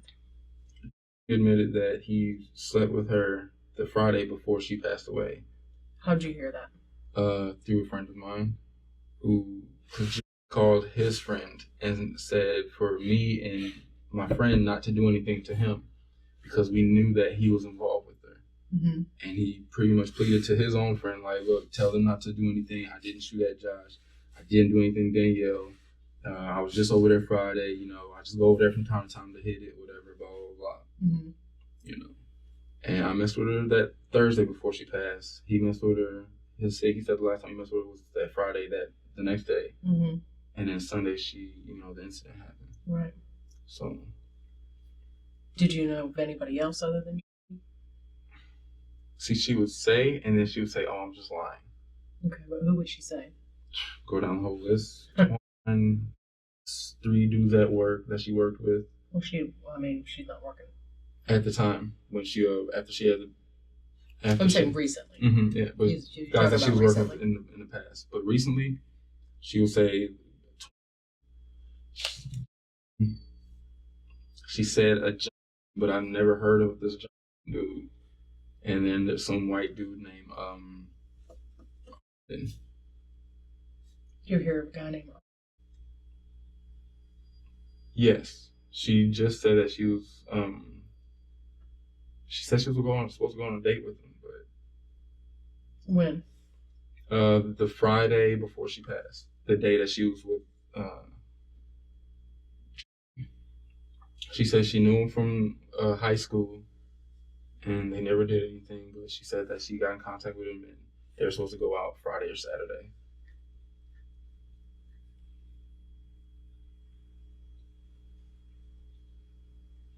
Why didn't they go out? Or did they? I don't know.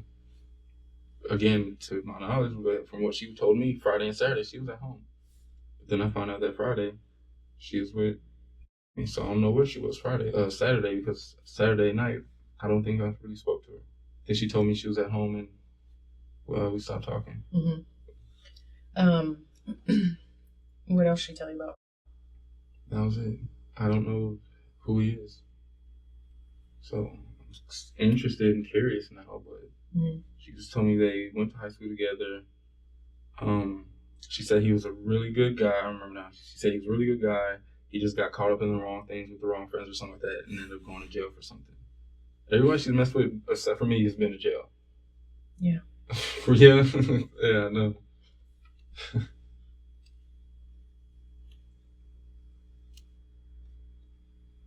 This is very tough for y'all, isn't it?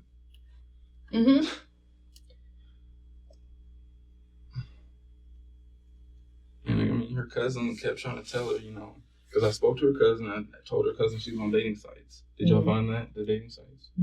Okay, and her cousin said that she was never aware of it. I'm like, do you know anything about who she was dating? She said no. I was like, for how long now? She was like, for the last 6 months. She just told me that y'all were still messing around from time to time. And me and her cousin hate each other. When I hit her up on Facebook and told her, I know we don't like each other, but I would want us to talk. She said, fine. She gave me her number, and the first thing she said was, Josh, I can't stand you. I hate you, but I know you didn't do this to her. Just, what do you know? I said, okay. I know she was messing with me. I know this, this and that, whatever. And she told me that she was going to try to find out, through their mutual friends who she was messing with and involved with. And, I asked her about the dating sites, and she said she had a feeling she was doing dating sites, but Danielle never admitted to her, So.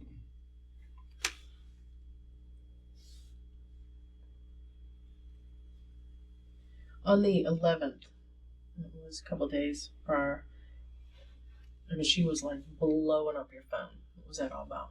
What day was that? Let's see. Because honestly, that's every day that I'm not over there, she's blowing up my phone till like 3 in the morning. Yeah, it was like constant all night long. On the 11th, that would be.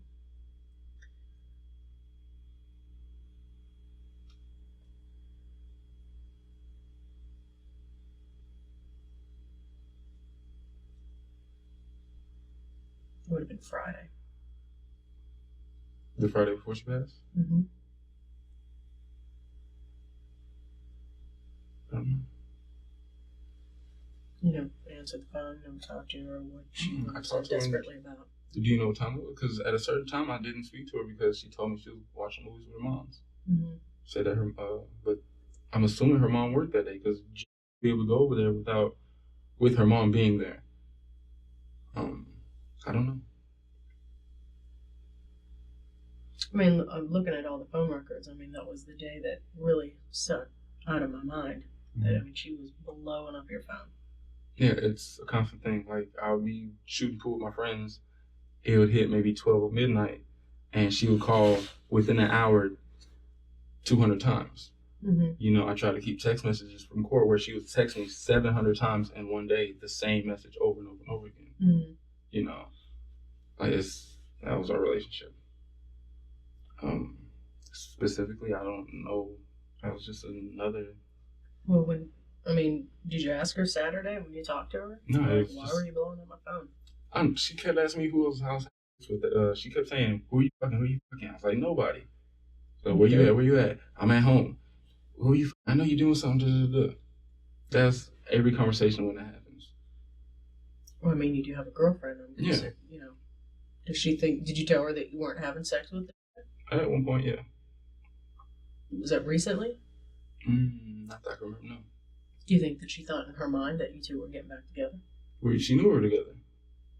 No, you and Danielle. No. Did Danielle think that? I never, after for the longest, I've never told Danielle we're gonna get back together. You know, as she would keep asking about me and Viva's relationship, I'm like, yeah, we're not really happy, but don't worry about that. Oh, tell me, and she would nag me, and then I'd be like, fine, this is what's wrong. Well, you know, if I was your girl, I'm like, look, just forget about it. You know, I mean, I know in her heart she never gave up, but I kept telling her to give up on us ever being back together. You know. But then why were you so possessive of her? Possessive of her? Mm-hmm. I was never possessive of her. I was possessive of my daughter. Well, you didn't want her to see other people. I told her she could see other people, but I told her I don't want dudes over there if my daughter's there. Let me have my daughter. I told her multiple times, if you're gonna have guys over there, either I'm gonna be there while y'all are there because I don't trust anybody around my daughter. You know, one thing I told her was, look at sex offenders in your neighborhood. And we looked up together, and she cried because she found out that certain neighbors that she knew were on the sex offender list. Right. You know? And so I was like, okay, this is why I'm like always tripping. She's like, no, it ain't. It's because you want to see the. I'm like, no, I could care less. I just don't want nobody messing with my daughter. You know, if I had a son, I might feel different. But it's the fact that it's my baby girl and then my first child. Like, I don't want people around. You know, so when she would say, I'm about to have somebody over, I'm like, okay, are you going to give me? No, you can go in my mom's room.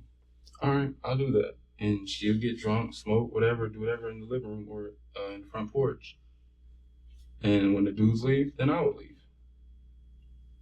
When they would, like when she would get home and stuff, would they go on the front porch or the back porch? She never went out the back. That's why I never understood why the back door was open that night. Well, you said before that sometimes you would switch it up and go out the back door. No. Yeah, you said that. Well, the first time we talked. Every once in a while you said you would switch it up and you would go outside and smoke. Not necessarily pot, but cigarettes. Me and her always smoked cigarettes out in front. Because we sit in the two chairs that's on the front porch. So you're saying now that you never went out the back door and smoked a cigarette? To smoke a cigarette? No. It's been maybe once or twice before she was pregnant when her cousin and her would smoke out back, but that's 2 years ago. But recently, she never kept the back door open or unlocked. She always told me she was afraid of being home by herself. Even before I got shot at, she always said that the reason why she liked me always being over there is because she liked to have somebody over there. Mm-hmm. You know, she was always afraid of situations like this. She hated the fact that her mom worked overnight, and that's why she always wanted company. But the company was always from dudes. Mm-hmm. You know, she used to have her friends over every once in a while, but I just found out through her cousin that her and weren't seeing eye to eye because of Danielle's lifestyle. Right. You know, and her cousin explained that to me, something about New Year's. They got into it about Danielle, the way she's dating, whatever, and they haven't spoken since New Year's, which, you know. What did you care about how she was dating her? I guess was a pretty positive person. What do you mean? I mean, she was, and I think she's in school. Mm-hmm. I believe she's working, and she was real close to Danielle. So, you know, you see your friend falling down, you try to give him encouragement, but when they don't listen, she just got irritated. Yeah. Is that what you're saying? Mm-hmm.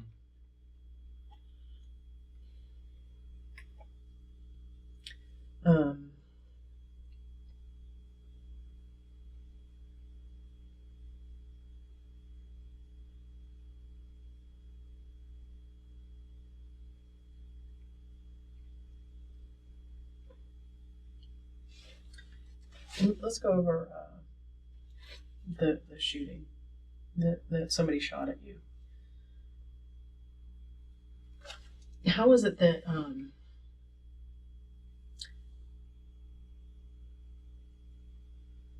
the bullet? I mean, you know, they're in one lane, you're in the other, mm-hmm. and they're not that far. Mm-hmm.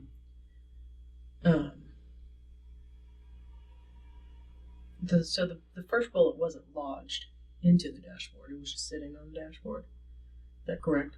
Mm-hmm. The first bullet that shot at you, that went through the side window, mm-hmm. and then the bullet just landed on the dashboard. Mm-hmm. Didn't get lodged in the dashboard, right? Like inside the dashboard? No, it's sitting on the. That's where we found it. Right, just sitting on there. And then the second bullet just went through the car door, but didn't exit out the other side. Mm-hmm. It's in there now still. I've asked investigators if y'all wanted it still, but They said they would have to tear up the door, and at the scene, they asked if I would give permission. I said no, let me check with my girlfriend first, and they told me to just call back if I wanted to meet them at the, I guess, the police precinct so they can go through. But I asked, who's the first detective? Bradley or something Bradley, like that? yeah. Mm-hmm. I called him and told him that I found something else in my car Mm-hmm. that came from the bullet, I'm assuming. And I asked him if he needed it, and they said they had everything they needed from the first bullet. Mm-hmm. So I told him, okay. How come you didn't clean out the glass of the car? Just being lazy. Does your baby crawl on your floor? In the car? No. In your house? Hmm? In your house. Where you live at? No. Never on the floor? No, we keep him on the couch or in the bed with us. Or he in his crib. We don't put him on the floor. Generally, babies not necessarily that it's on the floor all the time, but I mean, you're going to step on the glass, you're going to bring it in the house. Yeah. But I mean, again, we never put him on the floor. Because we don't vacuum butt every so often, so, you know, the carpet's usually dirty.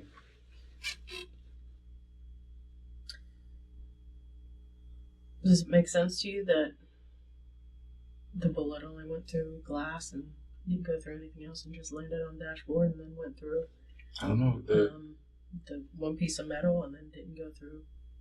Well, the detectives pointed out that it hit the glass, went through the glass, hit the top dashboard, and ricocheted off the windshield or whatever. So I don't know.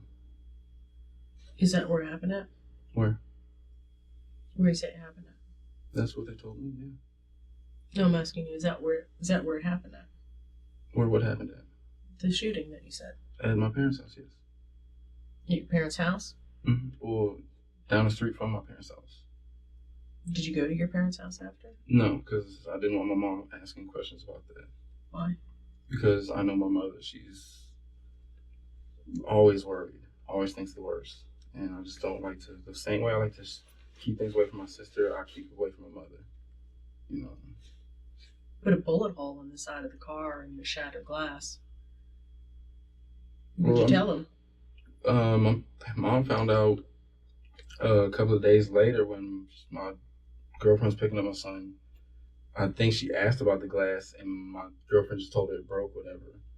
As far as my sister, you know, I told her the next day when I had to take her to work, or my girlfriend was taking her to work, I told her, you're going to see glass in the car, and the window's broken, don't ask about it. And she said, why is the glass broken? I told her, don't ask about it. She said, all right. And she never asked about it. She said that you told her it was an accident. Mm-mm. That's what she said. I mean, over and over again. I told her not to ask about it. Then why would she say that you told her there was an accident? I didn't tell her that. That's what she said. That's not what I told her. Why would she lie? I don't know. But I never sat there and told her I had an accident. I specifically told her, don't ask about the glass. And the only thing she asked me was, are you okay? I said, yes, I'm okay. She said, is everything okay with you? I said, yeah, I'm fine. And I left it at that.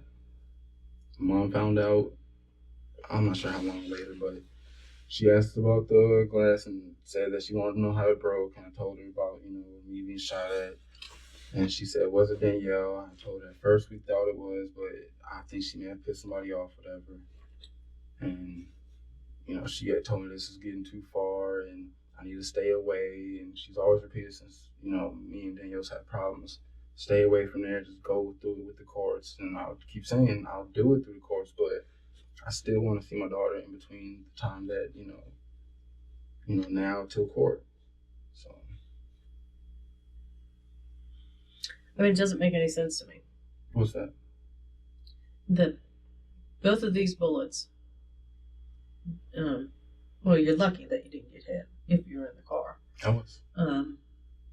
That they were at such close range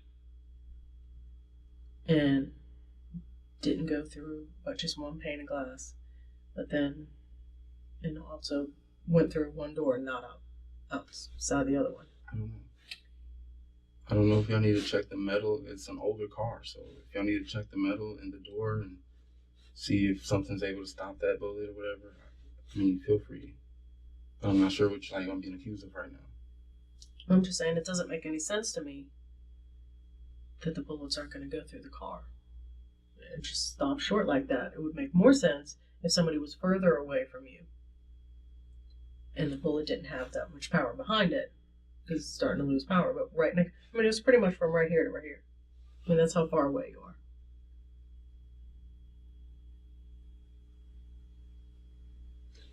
And then now you're saying that you didn't tell your sister that it was an accident, but she swears up and down that you told her it was an accident. No, I never told her it was an accident. She swears up and down that you told her that it was an accident. I didn't tell her that.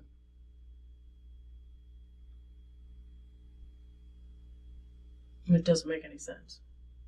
Your story doesn't make any sense. I don't know what you want me to say. I want you to tell me something else because it doesn't make any sense. That's the truth. I'm telling you what it is, what happened. Nobody around there heard any gunshots. I didn't hear it either. Which doesn't make any sense either. All I know is I seen gun and I ducked down and I closed my eyes and said, I love my kids. Which is at 10:30 at night. Mm-hmm. There's no lights on that street. But you happen to see a dark hand with a dark gun come out the window. When I'm driving and then I see my light sitting there and I just see something like that come out, that's why when they asked me was it a revolver or the automatic or whatever, I said, I don't know. I just seen something go like that. That's what I saw. And as soon as I saw it, I just ducked down and closed my eyes. Because if I was trying to kill you and I'm coming towards you, right, I'd be shooting, I'd be unloading. I mean, what kind of criminal doesn't try to unload when they're doing a drive-by? I don't know. I mean, you would think that your front windshield would be hit. Because I'm sure they weren't, skating by. That doesn't make any sense. Two vehicles coming this way, and your front windshield doesn't get hit, and the bullets barely pass through the vehicle. I don't know what to tell you. Tell me the truth of where I'm telling this you the happened truth. I'm telling you the truth. I showed them exactly where it was, and then they said, where exactly the shooting happened. I said, I don't know.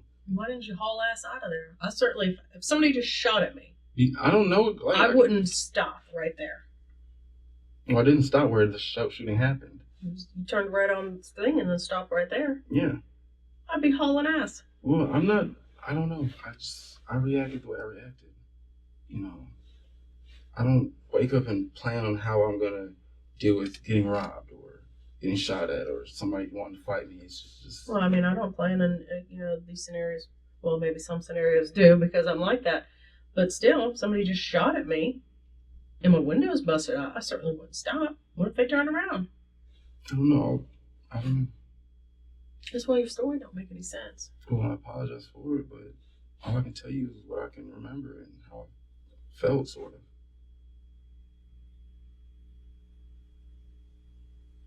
Did it happen somewhere else? I mean, where else could it have happened? It happened where it happened. Were you pulling out the driveway and someone shot at you?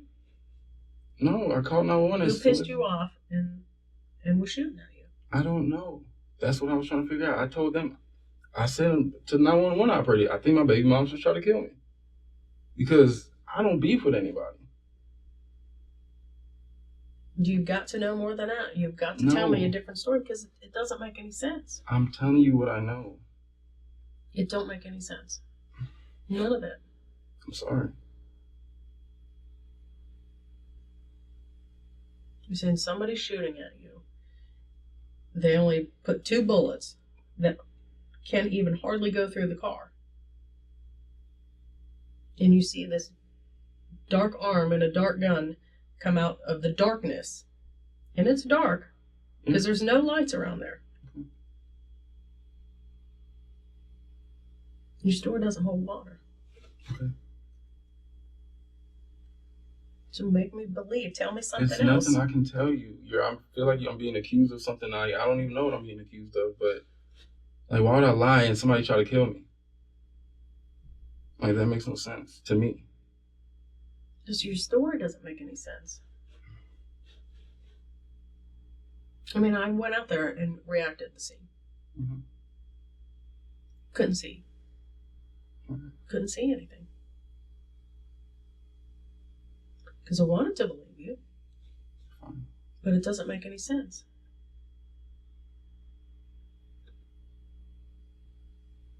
So who was shooting at you? I don't know.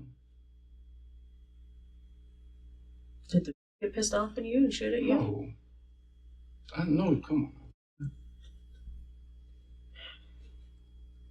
She's not the nicest person in the world. She's nicer than most. She's not the nicest person. If I was thinking that you were screwing baby mama number one, I'd be pissed off at you and want to shoot you. And how would she shoot at me? Because my car broke at that? I think my car was still broken at that time. So? Okay, and she doesn't have friends. Matter of fact, she talks to my friends more than she talks to anybody she knows other than co-workers. I don't even believe it happened where you saying that it happened. And there's nothing to talk about. She has her own boyfriend. Her boyfriend from 4 or 5 years ago. We've been together for 4 years. 5 years ago. You can't tell me that she doesn't have any friends. You can call Everybody her. has friends. You can call her. She just started talking to a girl that just came back into town from like 2 years ago. Everybody has friends. Mm.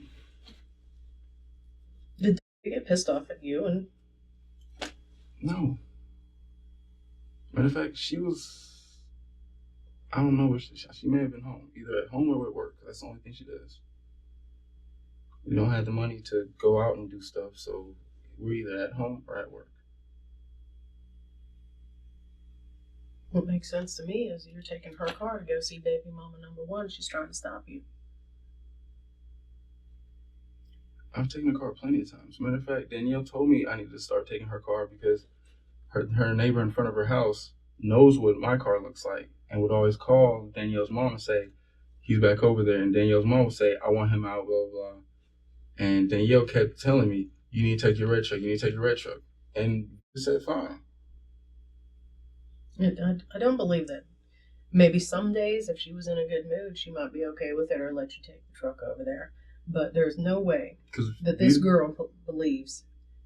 And believe me, she doesn't believe you all the time. Mm-hmm. That you're not screwing her. And you were. That she's not pissed off about it. But she and you're leave. Not arguing about it. We have a son together. She would leave before trying to jeopardize her family. People do crazy stuff all the time. Not her, not me, not us. Yeah, people make mistakes. Okay. People make mistakes. Us, I don't know, arguing and I don't know. I mean, you can't tell me that you don't argue. Yeah, here and there. We haven't. Has the ever hit you? Once. Tell me about it. For what? Just tell me about it. It's okay. We got into an argument and she was mad at me and we pushed each other, whatever. She's never sat there and tried to physically abuse me or nothing. Right. Was an argument over Danielle? Possibly. We've had arguments about Danielle. We've had possibly arguments about me and her, about me and money, me and responsibilities, household chores, all kinds of stuff. See, now you're starting to tell me the truth a little bit.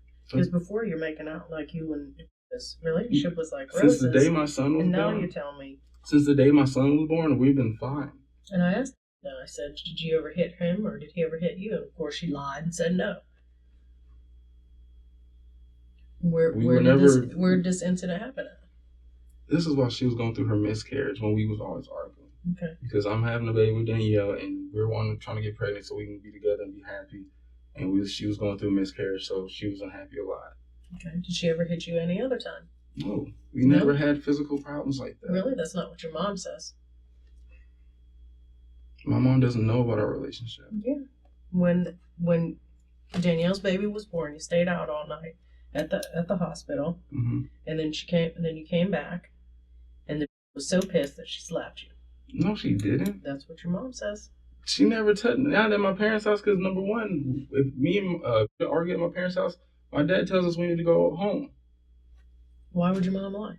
I don't know. And you can accuse me of lying, but you're asking me to tell you the truth. I'm telling you. I don't know if this is your way of trying to find the missing link or something. This is what your mother told me. Because I spoke to your mom, I spoke to your dad, I spoke to your sister, spoke to I'm telling you, this is what your mother said. I said, I asked your mother, I said, did you ever see any physical violence in between them? She said yes. When you stayed out all night at the hospital, personally, I was on your side that time. You're having your baby. Of course you're going to stay out. But she was pissed. Your mom was pissed. And then she heard a slap. She came in and asked if she hit you. She just said yes. Never hit me that. No. We have never raised hands at each other. We pushed each other before. But sitting there actually duking it out, no. Well, I'm not saying it was any more than that. It was just that she slapped you. No. So your mom is lying. I'm not accusing my mom. I don't know if you're lying. No, that's what your mother told me. I'm not lying to you. Well, I don't know that, because I'm telling you I'm not lying to you, but you're saying I'm lying, so I don't know if you're lying. I'm saying that your mom was lying to me. Your mom lying to me. You could be lying on what she's lying about. I don't know. That doesn't make any sense. Neither there's a lot of other things that's being said. Because one thing my dad says, I don't want to know about your relationship. You treat her right. She obviously treats you right. They've always vouched for Vita. They've defended Vita more than they've defended me. Whenever we've had arguments, I don't care how right I believe I am. They've always defended Vita, so. I'm not saying that they said anything bad about Vita. I just asked your mom. Your dad didn't say anything. He wasn't there. He didn't see it. My dad was there when we argued. That day, when I came back. Well, according to your dad, he never saw it or heard it. He's the one who according told me. To your mom. When I was trying to leave the house and told Vita I just didn't feel like dealing with this, I'm trying to leave the house, my mom grabbed me. And my dad said, just let him go, and I left the house. My dad was there. According to your dad, he didn't hear it. They're not saying anything bad about it. No, I'm trying to tell the truth. They're not saying that they don't like her or they want you to break up with her or anything like that. They're just saying, well, your mom told me that story. Mm-hmm. So why lying to me when she said that y'all never had a physical altercation? Because I don't know. When I think physical altercation, I'm thinking abusive and. I don't think I'm pushing anything. Pushing, shoving, slapping. I wouldn't consider pushing abusive with us. I've never pushed anybody in anger. That's probably the only mistake I guess we make, as far as, we shouldn't have done that or whatever. What I can say is since we knew the day that we knew that was going to be able to make it and be born, we hadn't argued since. Our only arguments were because she was upset with the fact that she was having a miscarriage. So everything pissed her off. Her seeing kids with their parents on the streets, or going shopping, seeing kids with their parents. The fact that I'm still seeing Danielle and the baby, whatever. Yes, that stuff pissed her off because she was having a miscarriage. But as soon as we passed, the first miscarriage didn't last more than 8 weeks. As soon as we made it to like 10 or 12 weeks, we hadn't argued since. So you're saying that 10 to 12 weeks after the miscarriage, you've never had an argument with Davida? Nothing big, no. Nothing. I can pretty much say that, yes. That's not true, because it was only a couple months or a month or so prior when she had to look up Danielle's address because you weren't answering the phone. And she had to do the drive-by to see if you were there, and you were there. And we didn't argue. Yeah, you did. She even told me. She said that she came home. I said, what'd you say to him when you came home? She said that she was pissed. And you said, I left my phone in the car. You tell me you didn't get into a big argument over that, because if somebody had said that, if my partner or boyfriend had said that to me, I'd be like, right, you left your phone in the car, the charger died, or okay, and died. There's been plenty of times. That is bullshit. There's been plenty of times where you can ask her, where she would call me. I'll go to a friend's house, shoot some pool, leave to come back home, and she would call me all night because she wouldn't hear from me for 3 hours. And come to find out, I'll come back and let her know.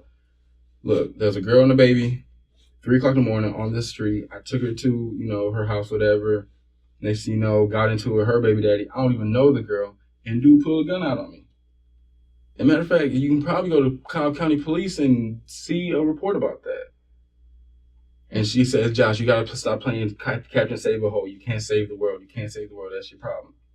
And there's times where I'll be at a gas station, a homeless man say, or somebody with car troubles or somebody, hey, do you have $5? I need gas. And I'll say, look, where do you need to go? And I'll go take them. And she'll call me up 3 o'clock in the morning, 2 o'clock in the afternoon, whenever, and she'll say, what are you doing? Look, I just met some dude at a laundromat. He's going through something. Just get him where he needs to go. I mean, that has nothing to do with... Look. And we wouldn't argue about that stuff. Okay. And that's fine. I'm sure you probably act like that. I'm not saying that you're a bad person. I don't believe it. I know. Okay, but listen to this. If I'm dating somebody, and they're like, and I'm trying to get hold of them, and it's late or whatever, they're supposed to be answering the phone, and I do drive by, find out where they're at, and they finally come home, they're like, left my phone in the car. That is some bullshit. I mean, she knew where you were at. She knew what you were doing. We all know what you were doing. And that's one of the best, dumbest cop-out lines. I mean, if I was you, I'd say the same thing. But first of all, I came and you can talk. My phone's in the car. And you can talk to the asking. There's been times where I would go over there and I would fall asleep with my daughter. The same way I spend time with my daughter, I spend with my son. I sit there 5-10 minutes, and the rest of the time I'm watching TV, making sure I can just see him. That's what I plan on doing today when I get home. I'm gonna watch my son for maybe 5 or 10 minutes. He'll be on the... I'm just saying that there's no way she didn't go off on you for saying something stupid like that. There's been times where she would call and blow my phone up, and I would be asleep, and I would wake up, and I would tell her, hey, I'm sorry, I fell asleep. She said, all right, what time are you coming home? I said, okay, I'll be home by 2. All right. Because she was pissed. She's blowing up your phone. She's pissed.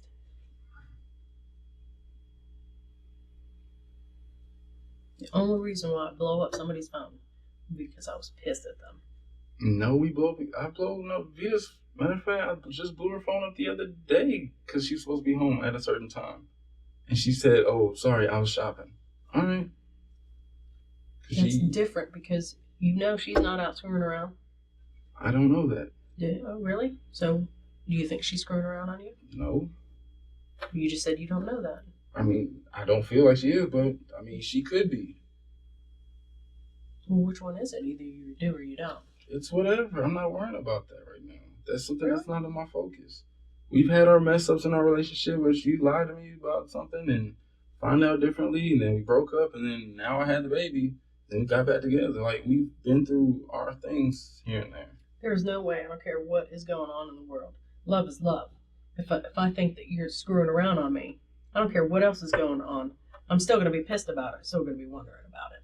I told her, you do what you want to do, fine. That just means I don't have to be here. I'm not going to argue about it. I've been through that before. I've had my heart broken before. Really? Somebody's going to cheat on you and you're not going to care about it? I'll just leave, yes. I'm not going to argue about it. I've had my heart broken before. Well, you might just leave, but I'm just saying, you're not going to care about it. You're not going to be pissed about it. No. You've had a relationship and a baby with this girl, but you're not going to care. I could walk in right now and somebody's banging her back out, and I'll be like, okay, I'll just leave.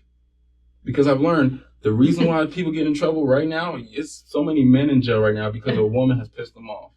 Okay. You may be a calm guy, and you seem like a calm guy, but that is... No one on this earth is going to come home and see their woman getting banged and just be like, okay. No one. I don't even think Jesus would take that okay. I don't believe in Jesus, so. I'm just saying he was supposedly, if he did walk this earth, supposedly he was one of the greatest guys that ever walked this earth. I think he might be a little pissed about that. I'm just telling you, me. If you're gonna be honest, be honest. And I'm gonna be honest. If somebody right now, I'm not gonna fight her, fight him. Just all right, and I'll pack my things and go. And you might be that way. And that might be your reaction. But I'm telling you, you're trying to tell me that you're not going to be pissed. No. You're not going to care one little bit. No. If she's, I mean, no. That is a straight up lie. No, it's not. I've learned that, okay, it's gonna happen. You can't control these things. I've been through a 4-year relationship prior to her where I was pissed because I found a text message. And my uncle had to sit there and tell me, you're gonna be a man now because every man has to get their heart broken once. And I had to go through it with my uncle. You're telling me that you're not human and you don't have any feelings, because that would be I have feelings. Well, if you had feelings, then you would be pissed. But my feelings right now are with my son and my daughter. Mm-hmm. I'm not worrying about my woman. I can't just get another son and daughter. That person is who they are. But as far as a woman, I can go to Walmart and find another woman. Well, it sounds to me like you don't give a fuck about that. I love her. No, you don't. Because if you loved her, you'd be pissed that she's fucking somebody else. No. I would just know, okay. No. It's one or the other. You either love her. When we broke up and we still loved each other, we've never had a bad spat when we was broken up. And she was messing with somebody, and she still called me for money for her red truck, which we still have. And I gave her the money for it. I love her, but... And you might do that.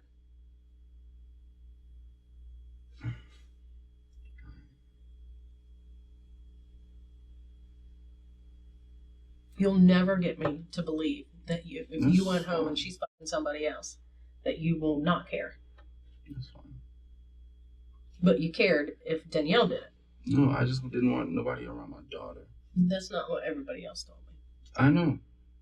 Because I just talked to her cousin, and her cousin said she said, Danielle told me you was trying to just protect somebody else from fucking her. I said, no, I don't want nobody around my daughter. And we talked about that situation. She was like, yeah, that makes a lot of sense. I said, I know. That does make sense to me, but it also makes sense to me that you wanted her, nobody else can have her. No. Because she would text me or be mad at me and say, I'll say, where are you at? Or whatever. And she would be like, are you coming over? I'm like, no. She'd be like, oh, I'm finna go fuck so-and-so. I'm like, okay, where's this gonna happen at? Oh, don't worry about it. Your daughter ain't gonna be around. I say, okay. So is your mom watching?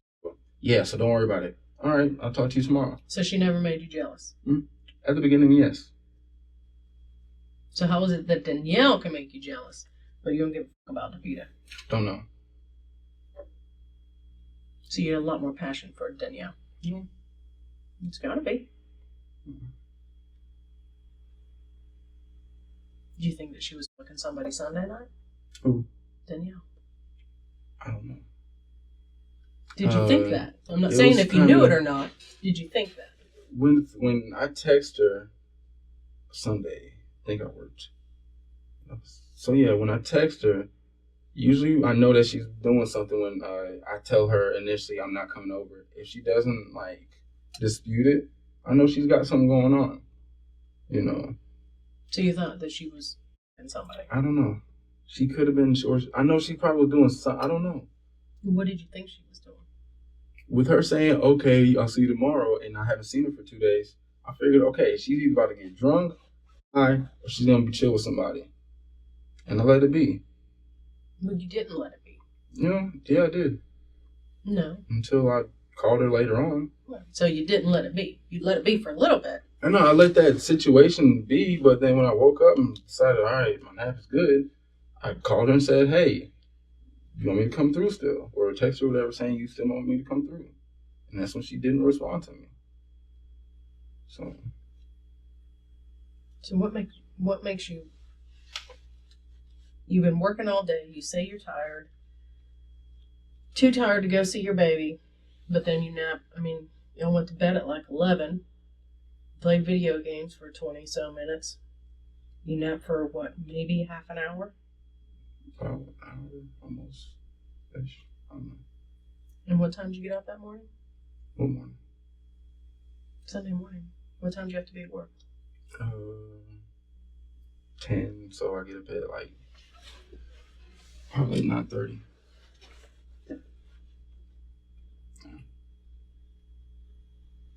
So, did you have to take anybody else to work that day? My sister, yes. What time did she have to be at work? No, I had to bring my sister home from work. What time did she get done? 6 or 7, depends on what she has to do. So you were up at 6 or 7 that morning. Yeah. Right. So you come home, get changed, go to work. No, I'll go back to sleep. Go back to sleep for Like 2 hour. hours. You don't have to go to work all day. You're so tired you don't want to go sleep. You nap for 45 minutes at best. But then all of a sudden you get your enough energy to go see her.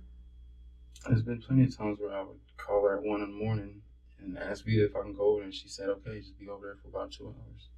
And I'll come back. After Vita calls me after like 2 hours, she'll say, hey, I'm about to go to sleep. Well, all right, I'm about to come home. She'd always tell me, bring home some peanuts from racetrack. It was like a 2 nights a week type of thing. Did you stop at racetrack? When? Sunday. Nah, I couldn't have stopped at the racetrack. I was locked up here. Same before. Before? Oh, before I went to her house? Hmm? No, I went straight to her house because I was worried. Why were you worried? Because she started drinking heavily again. And I constantly was worried. We talked about it all the time. Before you said that she wouldn't drink heavily, she would just have a beer. Yes, she would drink heavily with me. And I'm worried that, okay, she probably was pissed drunk. But she never did that before. Mm. She would just out of your mouth, you said that she would only drink heavily when you're around. When I'm around, or if she had somebody with her. But that day I was worried, okay, she's not responding. Usually 12 o'clock midnight, she's not asleep. She usually goes to sleep about 2 or 3. You know, so I figured she was up. So with her not responding, I'm thinking, okay, I knew she was already smoking weed again. And if she's smoking weed, she's possibly doing coke again. So it's either the coke or the booze.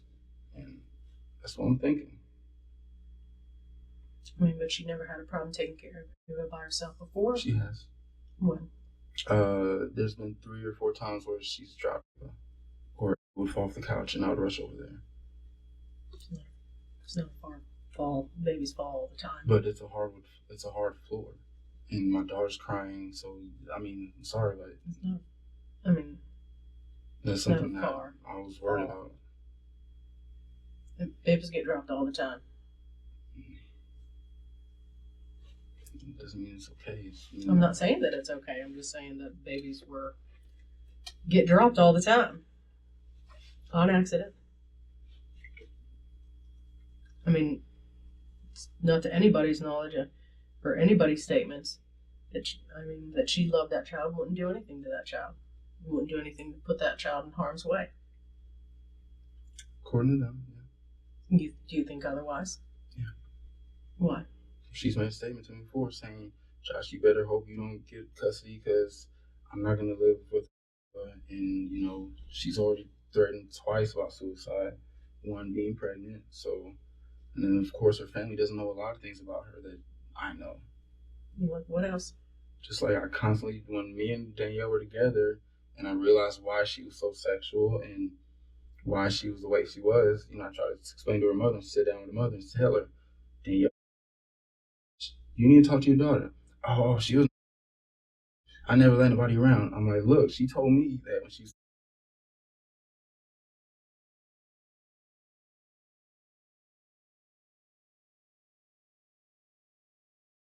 And I told her, you need to get her help. And this is right before we broke up. Mm-hmm. And Danielle's always stated that she wanted help. She's always said, Josh, I need therapy. Josh, I need therapy. Then when she was pregnant and we was broken up, you know, she would say, Josh, I'm going to need therapy to get over you. I'm going to need therapy.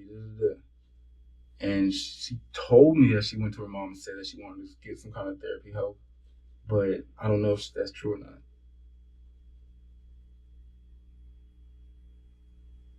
And me and Danielle had a conversation about, you know, she's kept viewing it as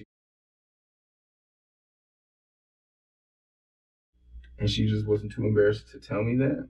But according to what she was telling me,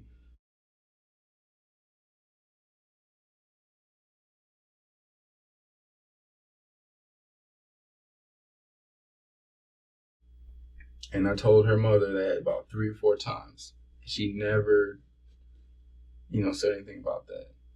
She never asked Danielle about it or anything. So you're so worried, so you start texting her.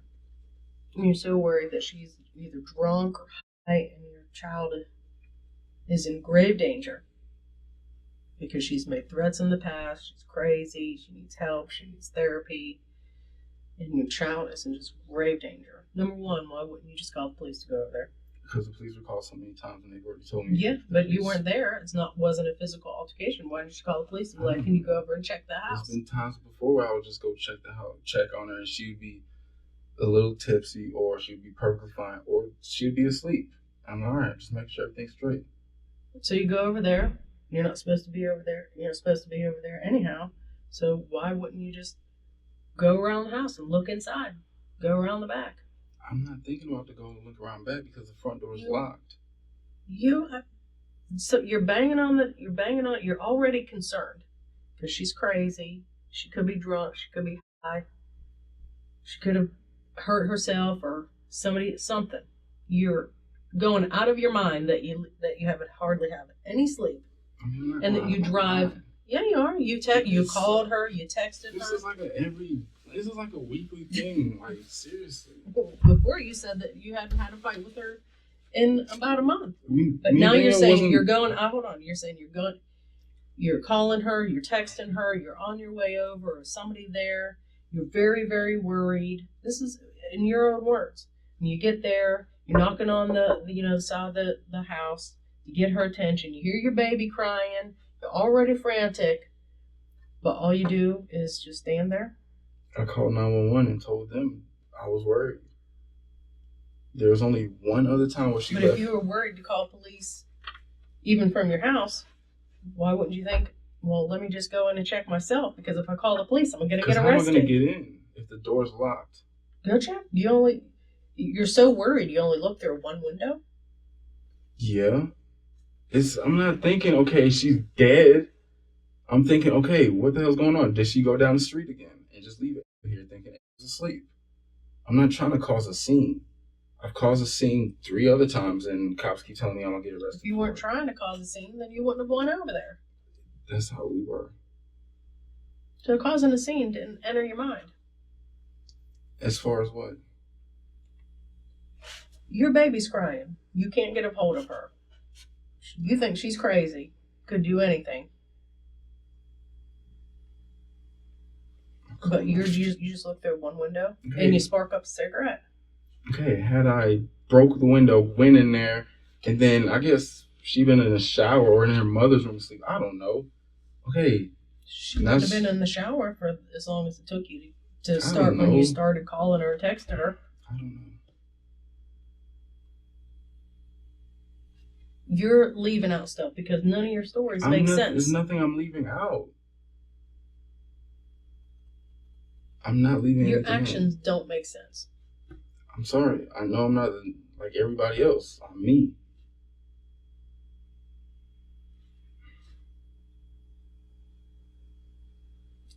Why did you go over there that night? To go see. Initially, I wanted to see, but that's why I called and texted her. But after she didn't pick up, okay, I'm trying to figure out what's going on. Why wouldn't you call police on your way over there? No. Why? Because I'm going to get in trouble because I don't want to cause a scene. You're on your way over there. Okay, and I've done that before. She would be, asleep maybe, whatever, and I'll call and text, whatever. She wouldn't answer. I knock on the door, and then if she doesn't hear the door, knock on the wall, and I'll hear her getting up, or the TV would be on, so I know she's there. Knock on the wall. She'll be coming to the door. What do you want? Say, hey, everything all right? Yeah, everything's fine. Can I see you real quick? She'll just keep the door open and walk back in the room, and I'll wake up.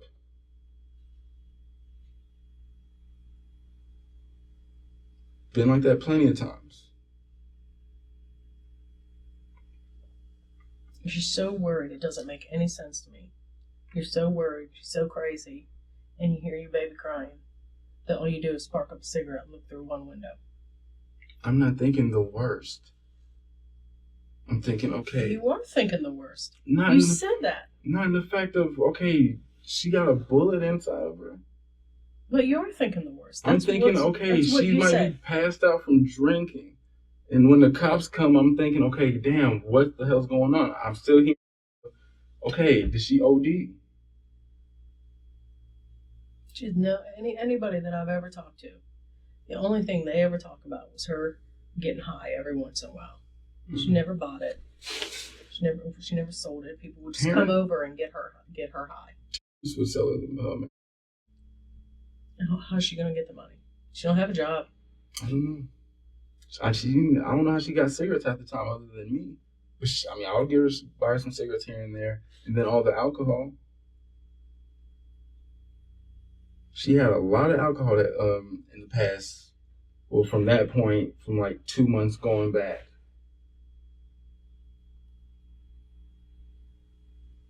She never went out anywhere. People would bring it to her. She would tell me when she's going out. When was the last time she went out? Well, other than her saying that she was supposed to go out that Friday and Saturday, I know New Year's she said she was going out. Prior to New Year's, she told me she was going to see, and she was lying about stuff because I just talked to her cousin and asked her on Christmas Day, did she go to Savannah? And she told me no. And she told me Christmas Day she was in Savannah. Because my mom wanted to see Thanksgiving. That didn't happen, so my mom wanted to see Christmas Day. Told Danielle. Danielle said fine. Then the day before Christmas, Danielle told me, I'm sorry, I'll make it up to you, but we're going to Savannah or whatever. I said, okay, what time are y'all going? She told me it was 4 ways to, 4 ways back. And this is what me and her cousin talked about. She said 4 hours to get there, 4 hours back. I said, okay. Come Christmas Day, I'm making my rounds to family and friends, whatever. I call her at like 2 in the afternoon. It was between like 12 and like 4. It was like early in the afternoon. I call her, whatever, say, hey, what are you doing or whatever. And she said, I'm on my way to Savannah. I said, okay. Come like 9 or 10 o'clock, she's asking me to come over to come see my daughter. I'm like, I thought you were in Savannah. Oh no, we're already back. But it takes 4 hours to and from. So what? You spend 10 minutes in Savannah? And I told that to her cousin. Her cousin was like, no, she never. I was trying to get her to come see me. I was like, well, she told me she was trying to see her aunt. She was like, no, I was in Savannah on Christmas Day. I was trying to get her to come see me. I was okay. She lied about that. So I've been trying to backtrack for like these last weeks or so, talking to her cousin. What has she been lying about? Who was she with? So now I'm thinking, okay, come Christmas Day, who was she with?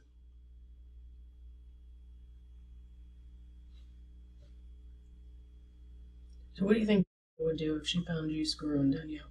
Leave me. She'd be pissed. Yeah. She'd be hurt. Yeah. Right? Sure. The opposite of what you would be. Yeah. She'd be pissed, yeah. Why?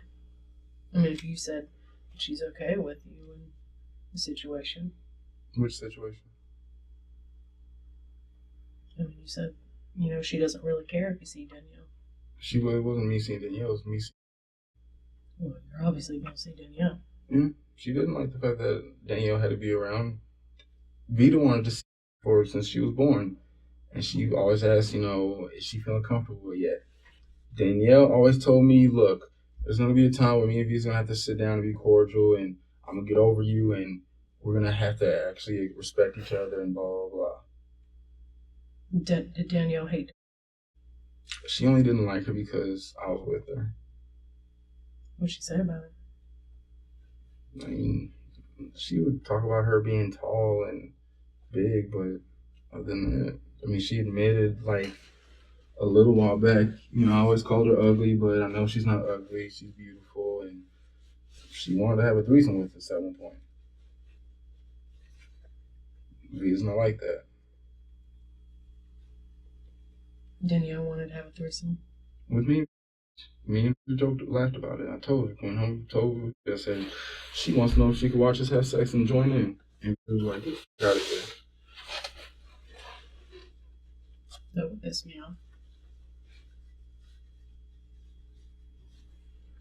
So you didn't like Danielle? No. What about your sister? Sister definitely didn't care for her. She when my phone would ring and if me and my sister were home, she'd always joke and say, "Who is that? The one you love or the one you hate?" And that was a hard little joke. Would you say that you were close with your sister? Very close. Then why wouldn't you tell her about the shooting? I don't like to have stuff like that around her. I'd rather her see tunnel vision, not see what's going on. Stuff like that hurts her. Right, and after y'all spoke to her, she says she hates life and she wished she wasn't here. If you're so close with somebody, why wouldn't you tell her? Because you're not going to tell your kids certain things. She's not your kid. That's how I look at her, as I've raised my sister. Your parents are still married. You didn't raise your sister. My dad will let you know that everything my sister's learned and the way she is because of me, because I've been the one always there with her. And my dad will probably tell you, yeah, that's like a second father to her. Probably like a first father, when that's why she's living with me now. Probably because she doesn't want to live at home.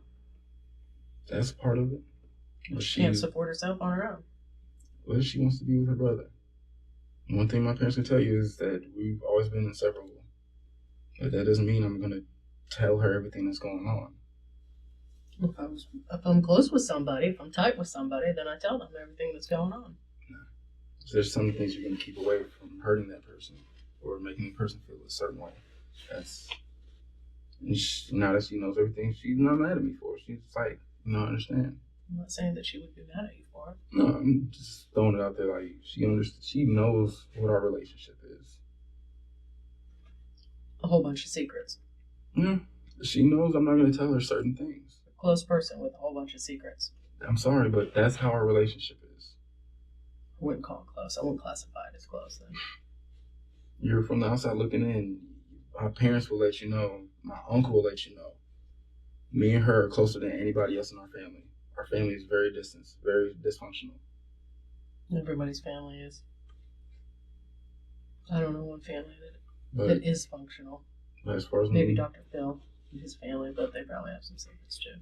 But as far as who's close, everybody will let you know. My brothers aren't close. We aren't close with our older brothers.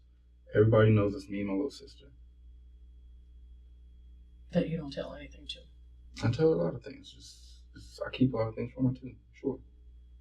Just like, certain things about my dad I keep from her. I didn't tell her about my brothers not being from my father for a long time. That doesn't mean we're not close. My mom just said, hey, I know you found out at an early age that your older two brothers are not your dad's.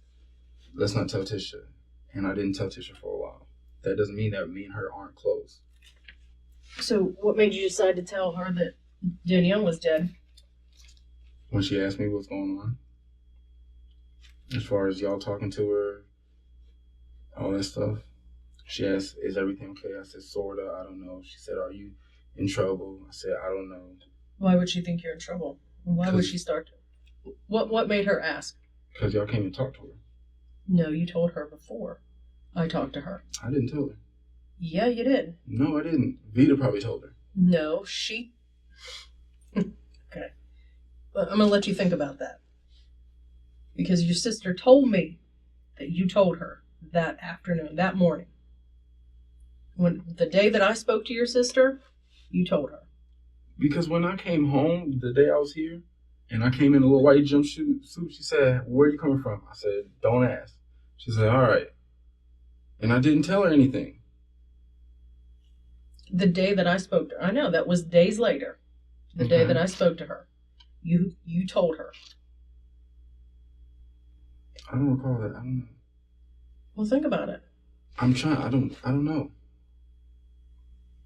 It's not popping in my head. You had to use her phone. Mm-hmm. She asked me about where my phone. I said, please have it. She says, she doesn't ask specifically what's going on. She says, is everything okay? I tell her, yes, everything's fine. Or, I don't know. She said, are you in trouble? I tell her, yes or no, or I don't know. That's all our conversations. Just like when I go to her and I need money for a bill or something. She's, everything okay? Like, yeah, everything's fine.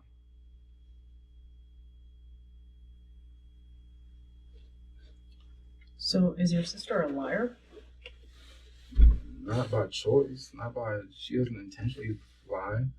She's not gonna. According to you, she lies a lot. She Because doesn't what know. she's saying to me and what you're saying to me now, she's a liar.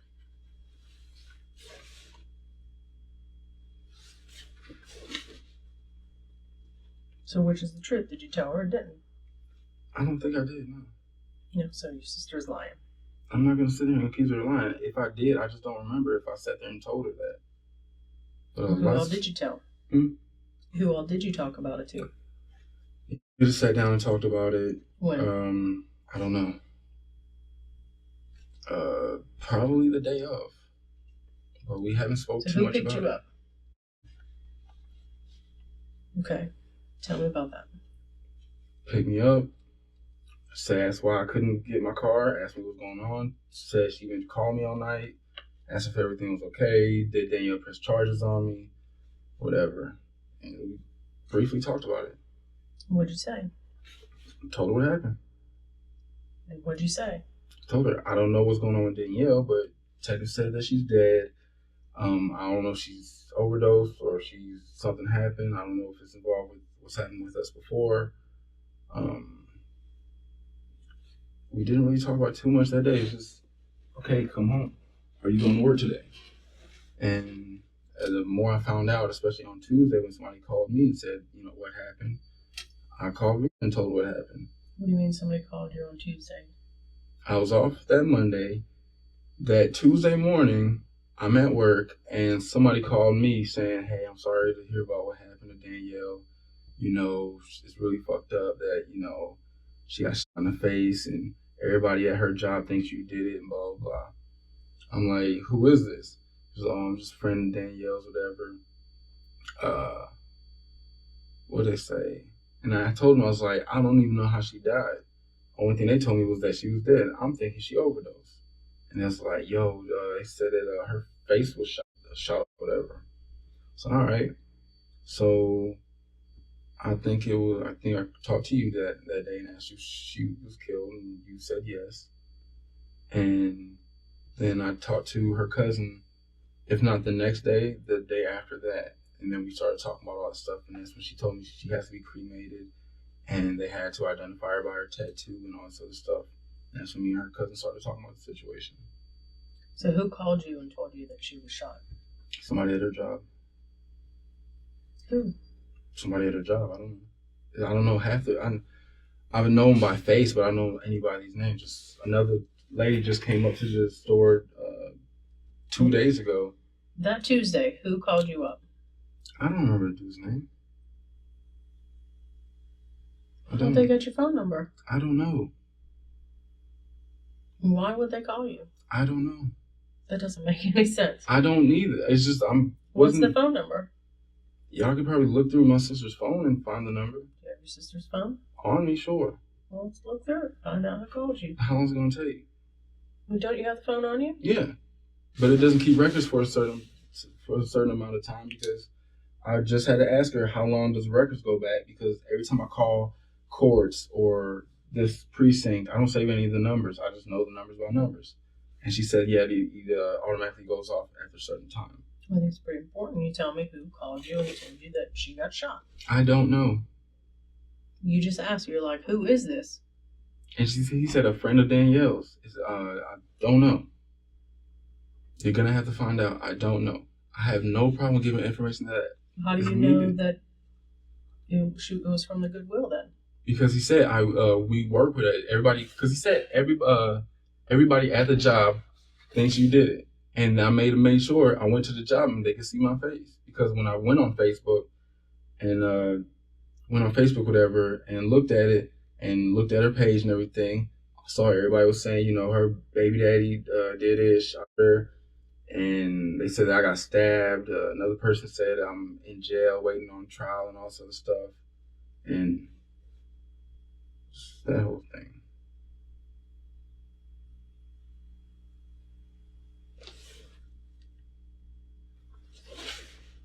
So you can't tell with the phone? You can't tell with the phone? No, it only goes back to a certain amount of days. The last call shows on the 29th of January. I'm constantly using this phone to talk to people about things, whatever.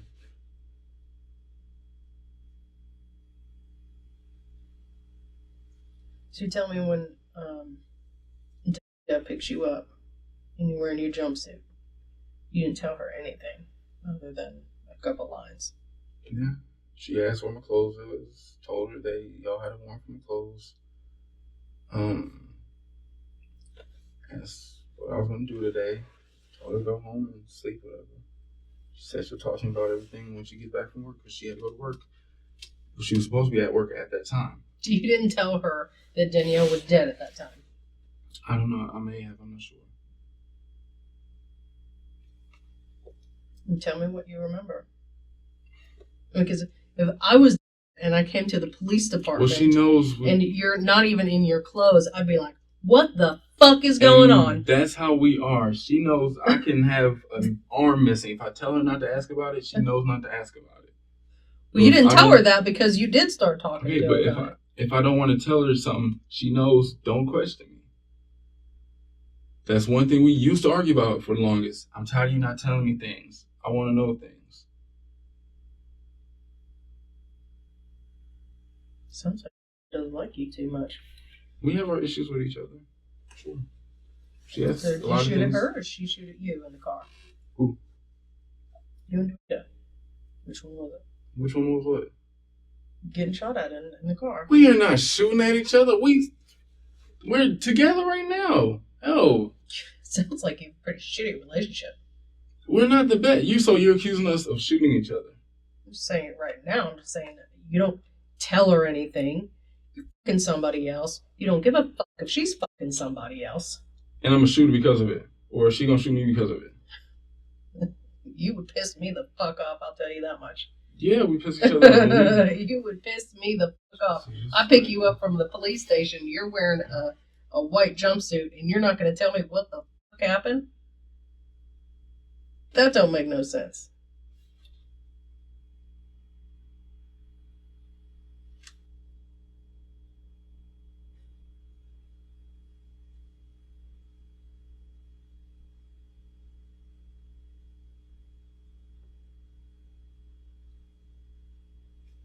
So what happened with the car?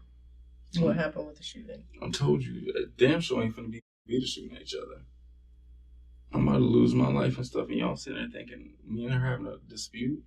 How are you about to lose your life? Somebody tried to kill me because of something bullshit that Danielle probably did. It don't make no sense that, you said that Danielle probably pissed somebody off and they wanted to kill you. I don't know. Maybe she decided she was going to be with somebody, and obviously everybody she was involved with knew, I'm going to be there if you're there. Everybody knows that. So maybe I don't know.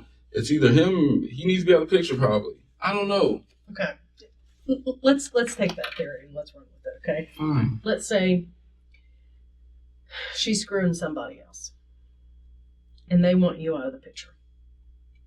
Because they fucking hate you. Because you're, just in their eyes, you're controlling son of a bitch who only wants to go every once in a while and take custody of the baby, and they don't want that to happen. They want to be baby daddy. They want you out of the picture. Nobody. Right? Let's just say that. Let's just run with this theory. Okay.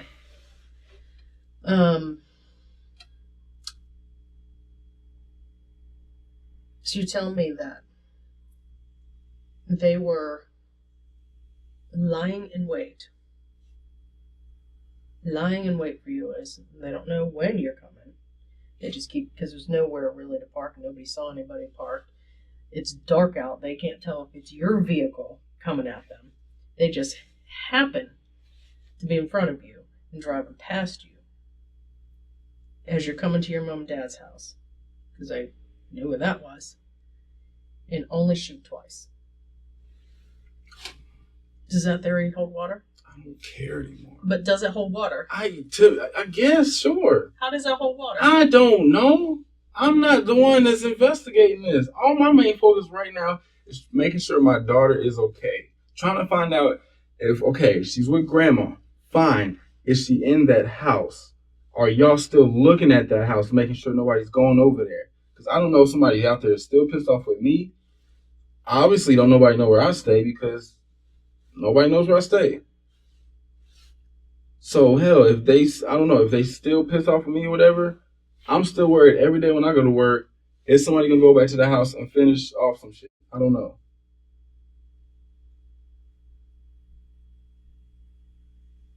Does that theory make any sense to you? It doesn't hold water. Tell me how it holds water. I don't know, and I don't care anymore. But you should care because your life is on the line. How? Because if you're saying these people want to kill you, then everybody knows where I work. Then why wouldn't they come to your work? Why would they drive by? I don't know. I mean, you brought up a good point.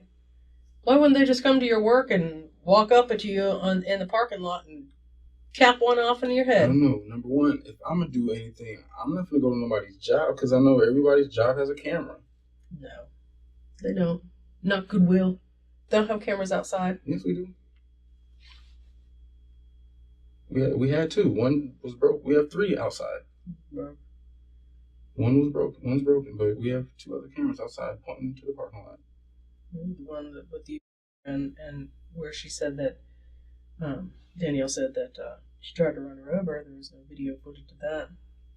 These people don't care. All they got to do, you know how many times people kill each other or rob each other? All they got to do is put their hood up. And nobody's going to know. I mean, you brought up an excellent point. Why wouldn't they just come to your work? Because Danielle knew where you worked at. Yeah. I mean, that's a really good point. I never even thought about that.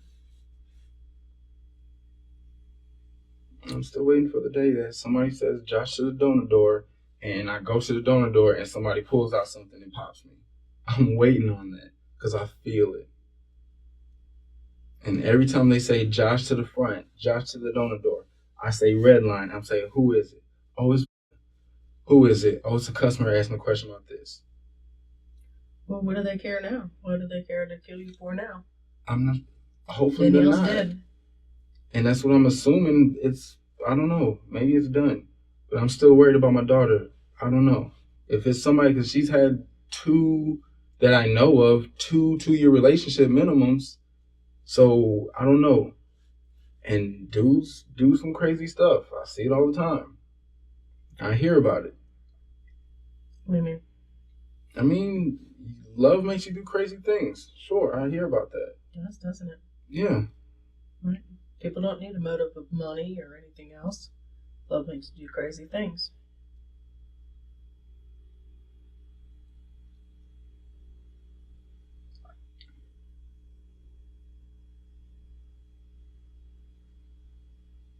You know who killed Danielle? I feel like I know. Who? I think it was. Who was it? That's the only person I can think What of. do you mean? Okay. Because she told me for the longest she is He's in jail. Yeah. One So and one. so that's the only two people I can think of. I don't know who this Earth is. I know she said something about them having a relationship before or something, but now that you're bringing him up, I don't know. I gotta find out who it is.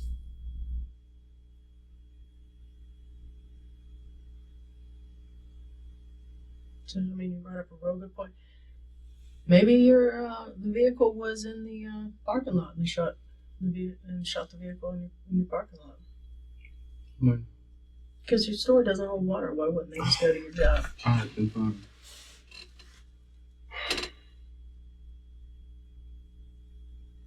So why would I call sitting right there? Get away from where it happened. So where did it happen? You tell me. I'm telling you. Obviously y'all don't believe me.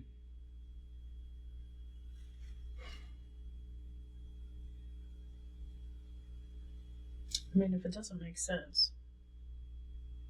The story doesn't make sense. Does it make sense to you? It happened to me. I mean, If somebody told you that story, would it make sense? I guess. I don't know. I don't think that you do. I mean, because thinking about how dudes are, and I know, I had friends who were controlling. My best friend is controlling of his girlfriend. And, hell, it's either him or me. You know, if you want to be with me, you got to get rid of him. Sure.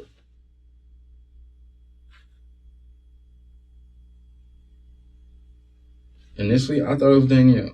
because I did tell her I have my legitimation. I'm still going to file for full custody.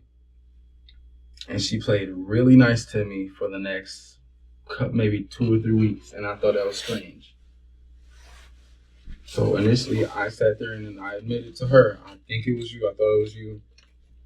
I didn't speak to her for a couple of days after the situation happened. And then talking to her, I was like, all right, you know what? It probably wasn't you. Who did you piss off? Who you been talking to? How many guys know where my parents stay? Nobody. It was 2 or 3. Who? I don't know the names because she never told me, but she would tell me that a friend picked her up from my mom's house when she would bring my mom to my sister. She would bring my daughter to my mom's house. I would say, okay, who's taking you? Who's picking you up? And on 2 occasions, she said that her mom took her there, but she had a friend pick her up. And she said, one time it was her cousin, but I doubt it was her cousin because I just doubt it was her cousin. She'd always use her cousin as a reason, as a person to do something. And I would find out that she's lying. So whenever she says, oh, my cousin did it, I know, okay, some dude, you was with some dude. Or I'm with my cousin. All right, you probably with some dude. Whatever. Still, that story don't make no sense. In a dark street. You didn't hear nothing. Nobody heard nothing. And you pull right over after somebody tried to kill you, where they would have had a much better chance of killing you. Thanks to you at your work. Pretty much anywhere else. Other than a drive-by shooting. In 2 vehicles where the bullets didn't even pass through. Hardly anything. Right. If somebody told you that story, would it make sense to you? I don't even care anymore because I'm being accused of something now.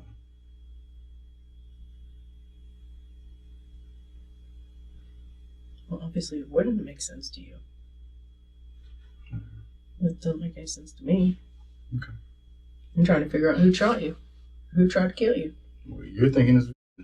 I know that ain't it. No? Who did? Who was it then? I don't know.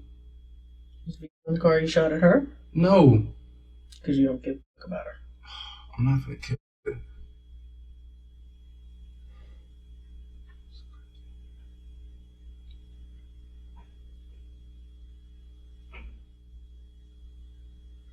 Who are you trying to protect?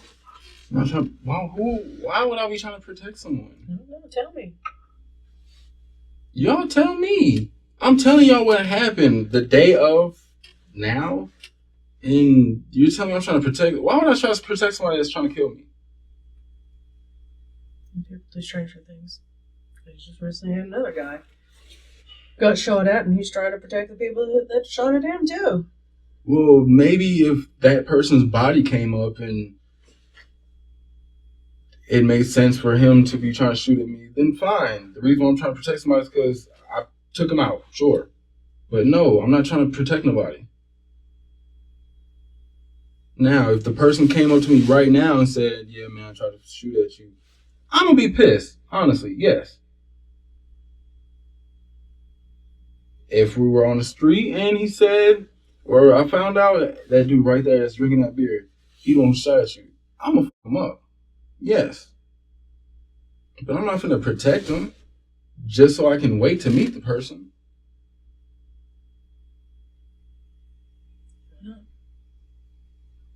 Because I have 2 kids that I have to worry about.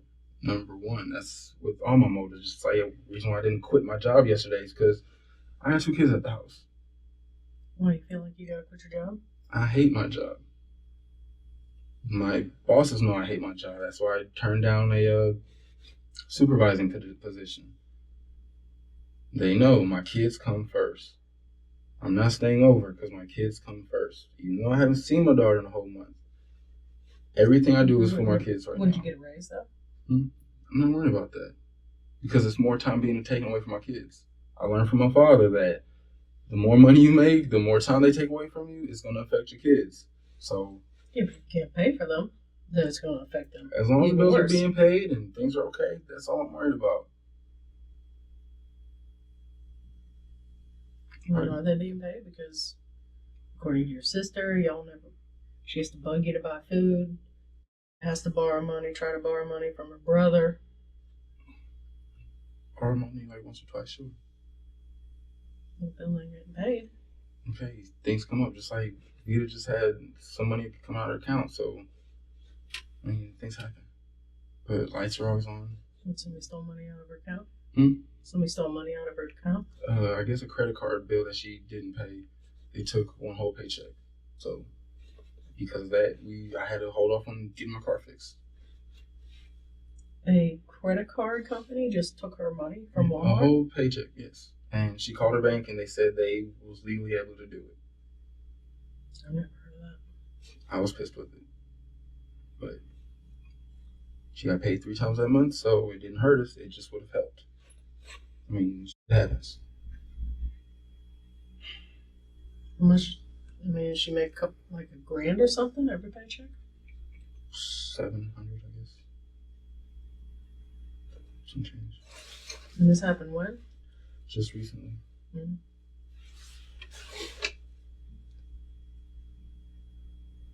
You didn't have any, you have any tattoos? No. No. Yeah. When did she get that? When she was in college. You ever talk about getting any other tattoos? Hmm? Ever talk about it? Getting any other tattoos? Who? You were. I want to get some tattoos, sure. Why do you ask? I'm just asking.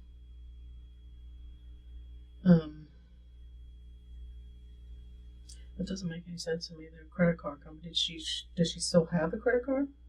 Did they make automatic payments out of her bank account? She was making $100 payments, but when she was having the baby, she stopped paying, I think, on a credit card and on her IRS thing that she was paying for.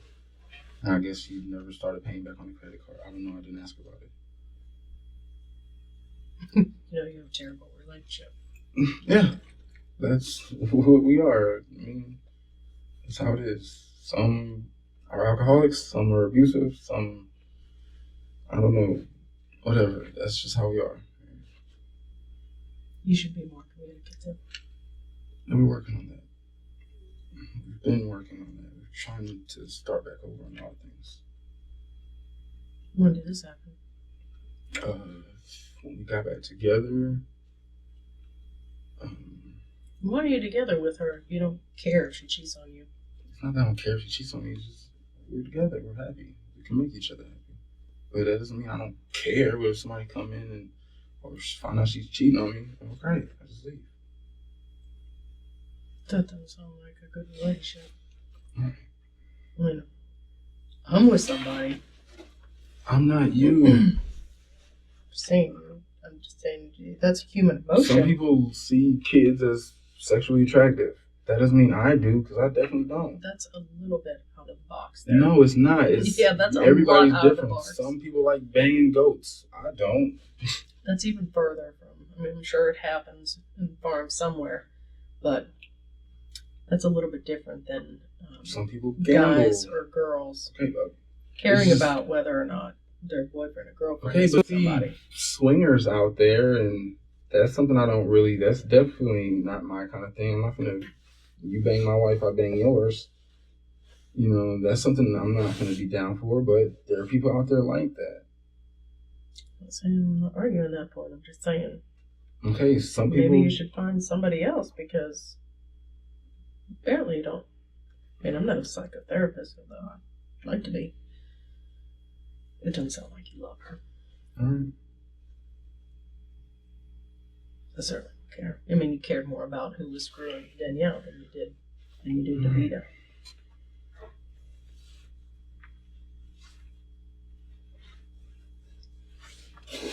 So let me ask you again: did you go over there and did you kill Danielle? No. Honestly, people would ask me, "Are you happy that she's dead?" And I'm not. This is not the way I want to get my daughter. Yes, I want her to feel a lot of pain if I had my daughter, but this isn't what's going to make me happy. Especially when I end up raising Ava and then I have to explain, when she asks, can you tell me about my mom? I'm not sure what positive things I'm going to be able to say. Only thing I have physically are recordings of the negative things, and I got to explain about her mom. So the only thing I can say is we love comedy. She liked to laugh. you know, blah, blah, blah. So you hated her? I don't know. She pissed me off, yes, a lot. But my goal is to get my daughter and fine. Everything that you do to me, you know, everything that you've done to me, I'm going to give you some of that back to show you how it feels. I mean, you have the motive. I understand that. Right. You understand that you wanted that kid. Sure. You don't like her. Sure. You have a violent past with her. I guess. Yes, I mean, you did. I mean, you told me about it. Did you kill her? No. I'm telling you I didn't. You know who killed her. I feel like Jerry had something to do with it. Jerry didn't have anything to do with it. All right, then I don't know. Back for me is back to square one. Who is it? For you to kill her? Hell no. That, if y'all show me some video of it happening, I would be fucking shocked.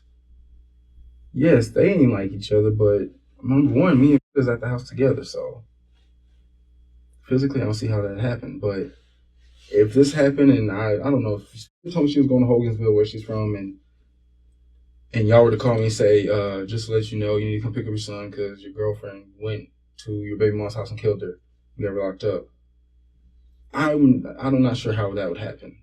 I would really say, what the fuck is going on with you? Because we've been straight as far as our issues like that. Like, And then she's been there for me as far as trying to get. Every time I've needed her to look up something as far as a law or a court date, something, whatever, she's been encouraging me to get my daughter. So for her to just go off and say fuck it and jeopardize everything we have as far as our family, me trying to get Ava, nah, I'm not even thinking that. Friends of mine, I mean, most of them I don't even talk to Danielle to most of my friends. I mean, I only have like 3 or 4 friends anyways. I mean, people in my job know we're not too happy, but we don't really talk too much about that. I don't know. If you're saying you definitely didn't have anything to do with it, I don't know. But I think y'all need to find out if she was pregnant. We're waiting on test results.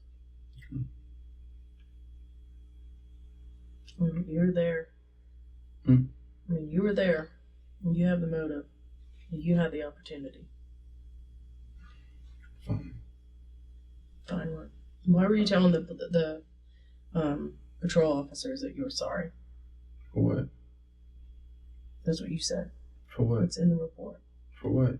I seen the report. I didn't tell them. No, you didn't see all the report. Well, I would like to see the whole report. Well, you would have to do public record. You would have to do that. So you get all the supplementals. What did I say sorry about? That's what I'm asking you. Inside. You said you were sorry from inside the house.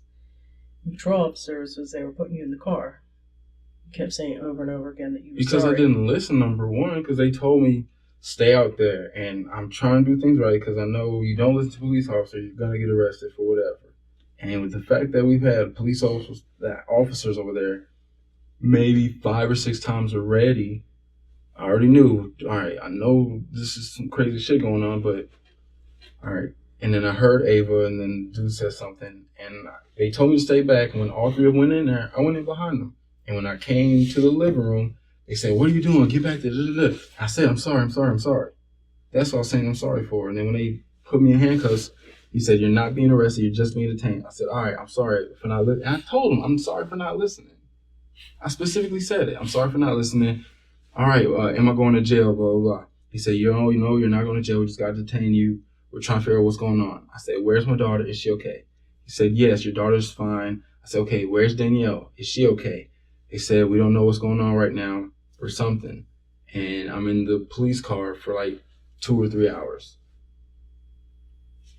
So as far as me saying I'm sorry, I'm definitely not sitting there.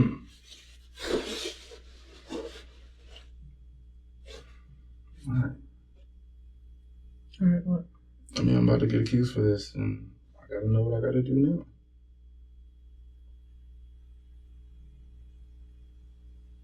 I'm just asking you if you had anything to do with her death. No. Mm-mm.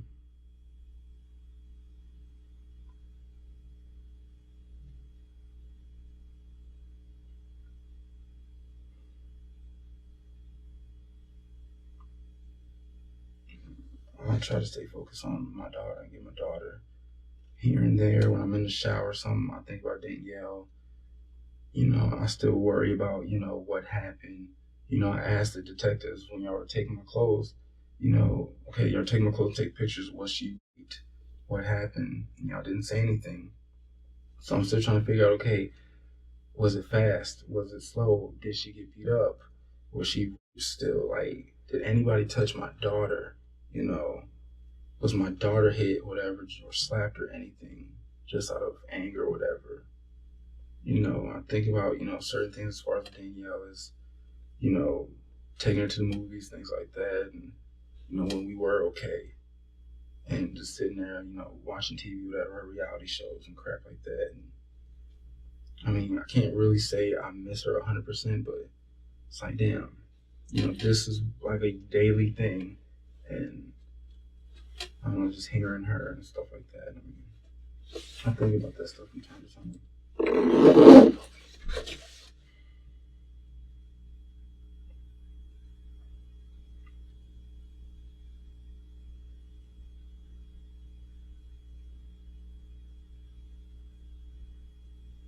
When you went in the house, did you see anything out of place, out of ordinary? That night, Mm-hmm. honestly, it was like a blur. I remember just going in, and the police officer just saying, step back, step back. And the first thing I tried to do was just walk slowly to the door with my hands up. And I walked to the front door. Like, last time I was over, it was Thursday. And I just remember her having a lot of alcohol bottles. I don't remember if she had the pregnancy test and stuff like that around, but in the past she did. So if you were so concerned about, you know, the police getting in trouble with the police then, and then you decided to call them, but then police arrive, and you don't listen to what they tell you, why would you do that? Do what? You don't want to cause any incidents. You don't want to get in any trouble. But the police tell you to sit right there. Why don't you listen to them? Because when they all run in, and then I'm hearing my daughter, like, I don't know, it's just my instinct. They all run in, and then you hear what? I heard my daughter still crying or whatever, but then they're running in and yelling, Powder Springs police, Powder Springs police. And why would you go in? Because my daughter's in there. I'll die for my daughter. Okay, but you wouldn't die for your daughter or go in there before they got there? I don't know the situation. I don't know. Like, it's been times before when I'm knocking on the door for like 5 or 10 minutes, blowing up her phone, and eventually she wakes up or comes out the bathroom or something. Matter of fact, there was one time where she never came to the door, and I left the house blowing her phone up, whatever, and she called me back claiming she was at home, but come to find out she was lying about that. Did I hear my daughter that one day? No, that was like a year ago. But you heard her that day. Police are there. They're in the house. They're making sure everything's okay. Why would you go in there then? I don't know. But you're just like, I gotta go in there. The police are here. I gotta go in there. It's so important that I get in there, and the police are already in there, checking everything out. But you didn't go in before.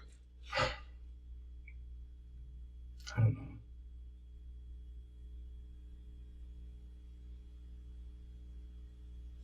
know. Like, what do you want to say? Why don't you tell me what happened?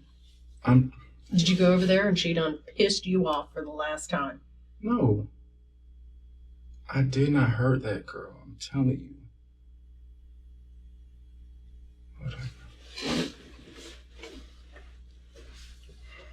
Is there anything else? Because I'm ready to go.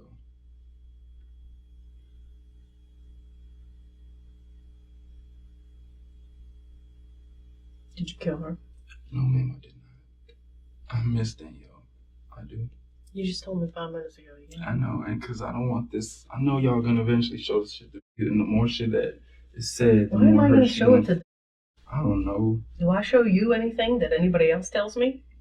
I don't know. I talked to her and divulged that you were screwing her. Did I? I don't know. No. Yeah. Well, I guarantee if I would have told that, she would have been blowing up your phone the minute she left here. saying, I told you, MFR.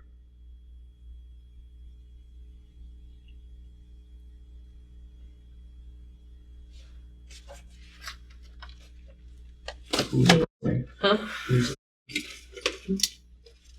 Can you find out? Hold on one second.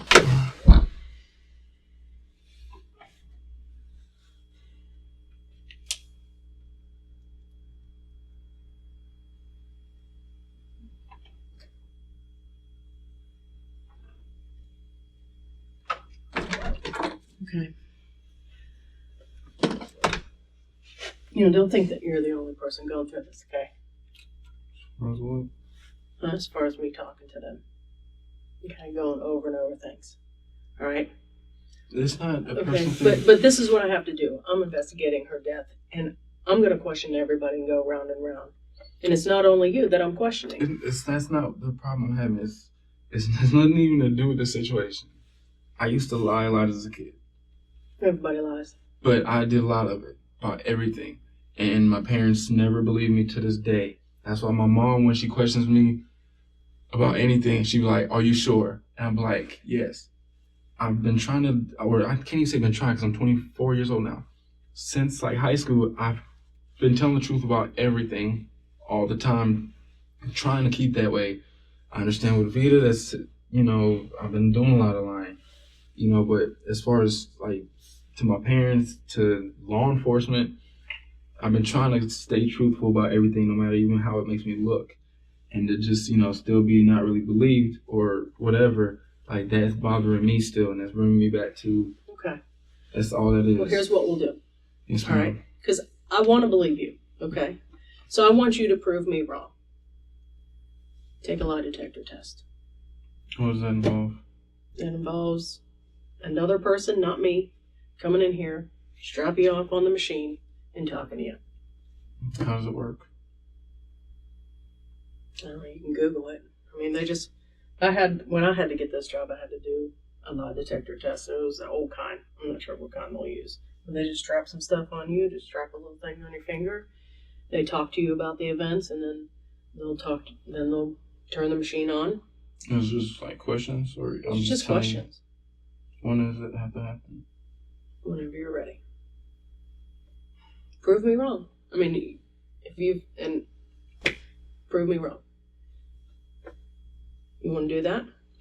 Right now, I really feel like I don't know how far y'all gotten, but I'm probably gonna have to go talk to another lawyer about this situation. You can go talk to a lawyer. I'm just saying. I mean, you're not the only person that I'm talking to. I'm going to, solve who did this case, and for you to get my name away. Get your name away from it. Best thing for you to do. Strap it on. All right, I'm gonna talk to a lawyer about the situation because again, I don't know what's gonna happen, and I'll probably look into doing that as soon as possible. Okay. I'm gonna print off. We're gonna leave here. I'm gonna print off a little sheet. You can sign it, and then we'll set it up. And then you can prove me wrong. Any way I can get my cell phone back soon? I'll talk to Lieutenant about that, but we'll look into it. You ready? Come on.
Josh. We've been informed Lieutenant Cadwell, Powder Springs Police, is Investigator Nick O'Connor from the DA's office. All right. I'd like to talk to you and ask you some questions, clear some stuff up. Is that all right with you? Mm-hmm. You don't want to talk? No. Okay. All right, bro. We're gonna transport you up to the jail. All right.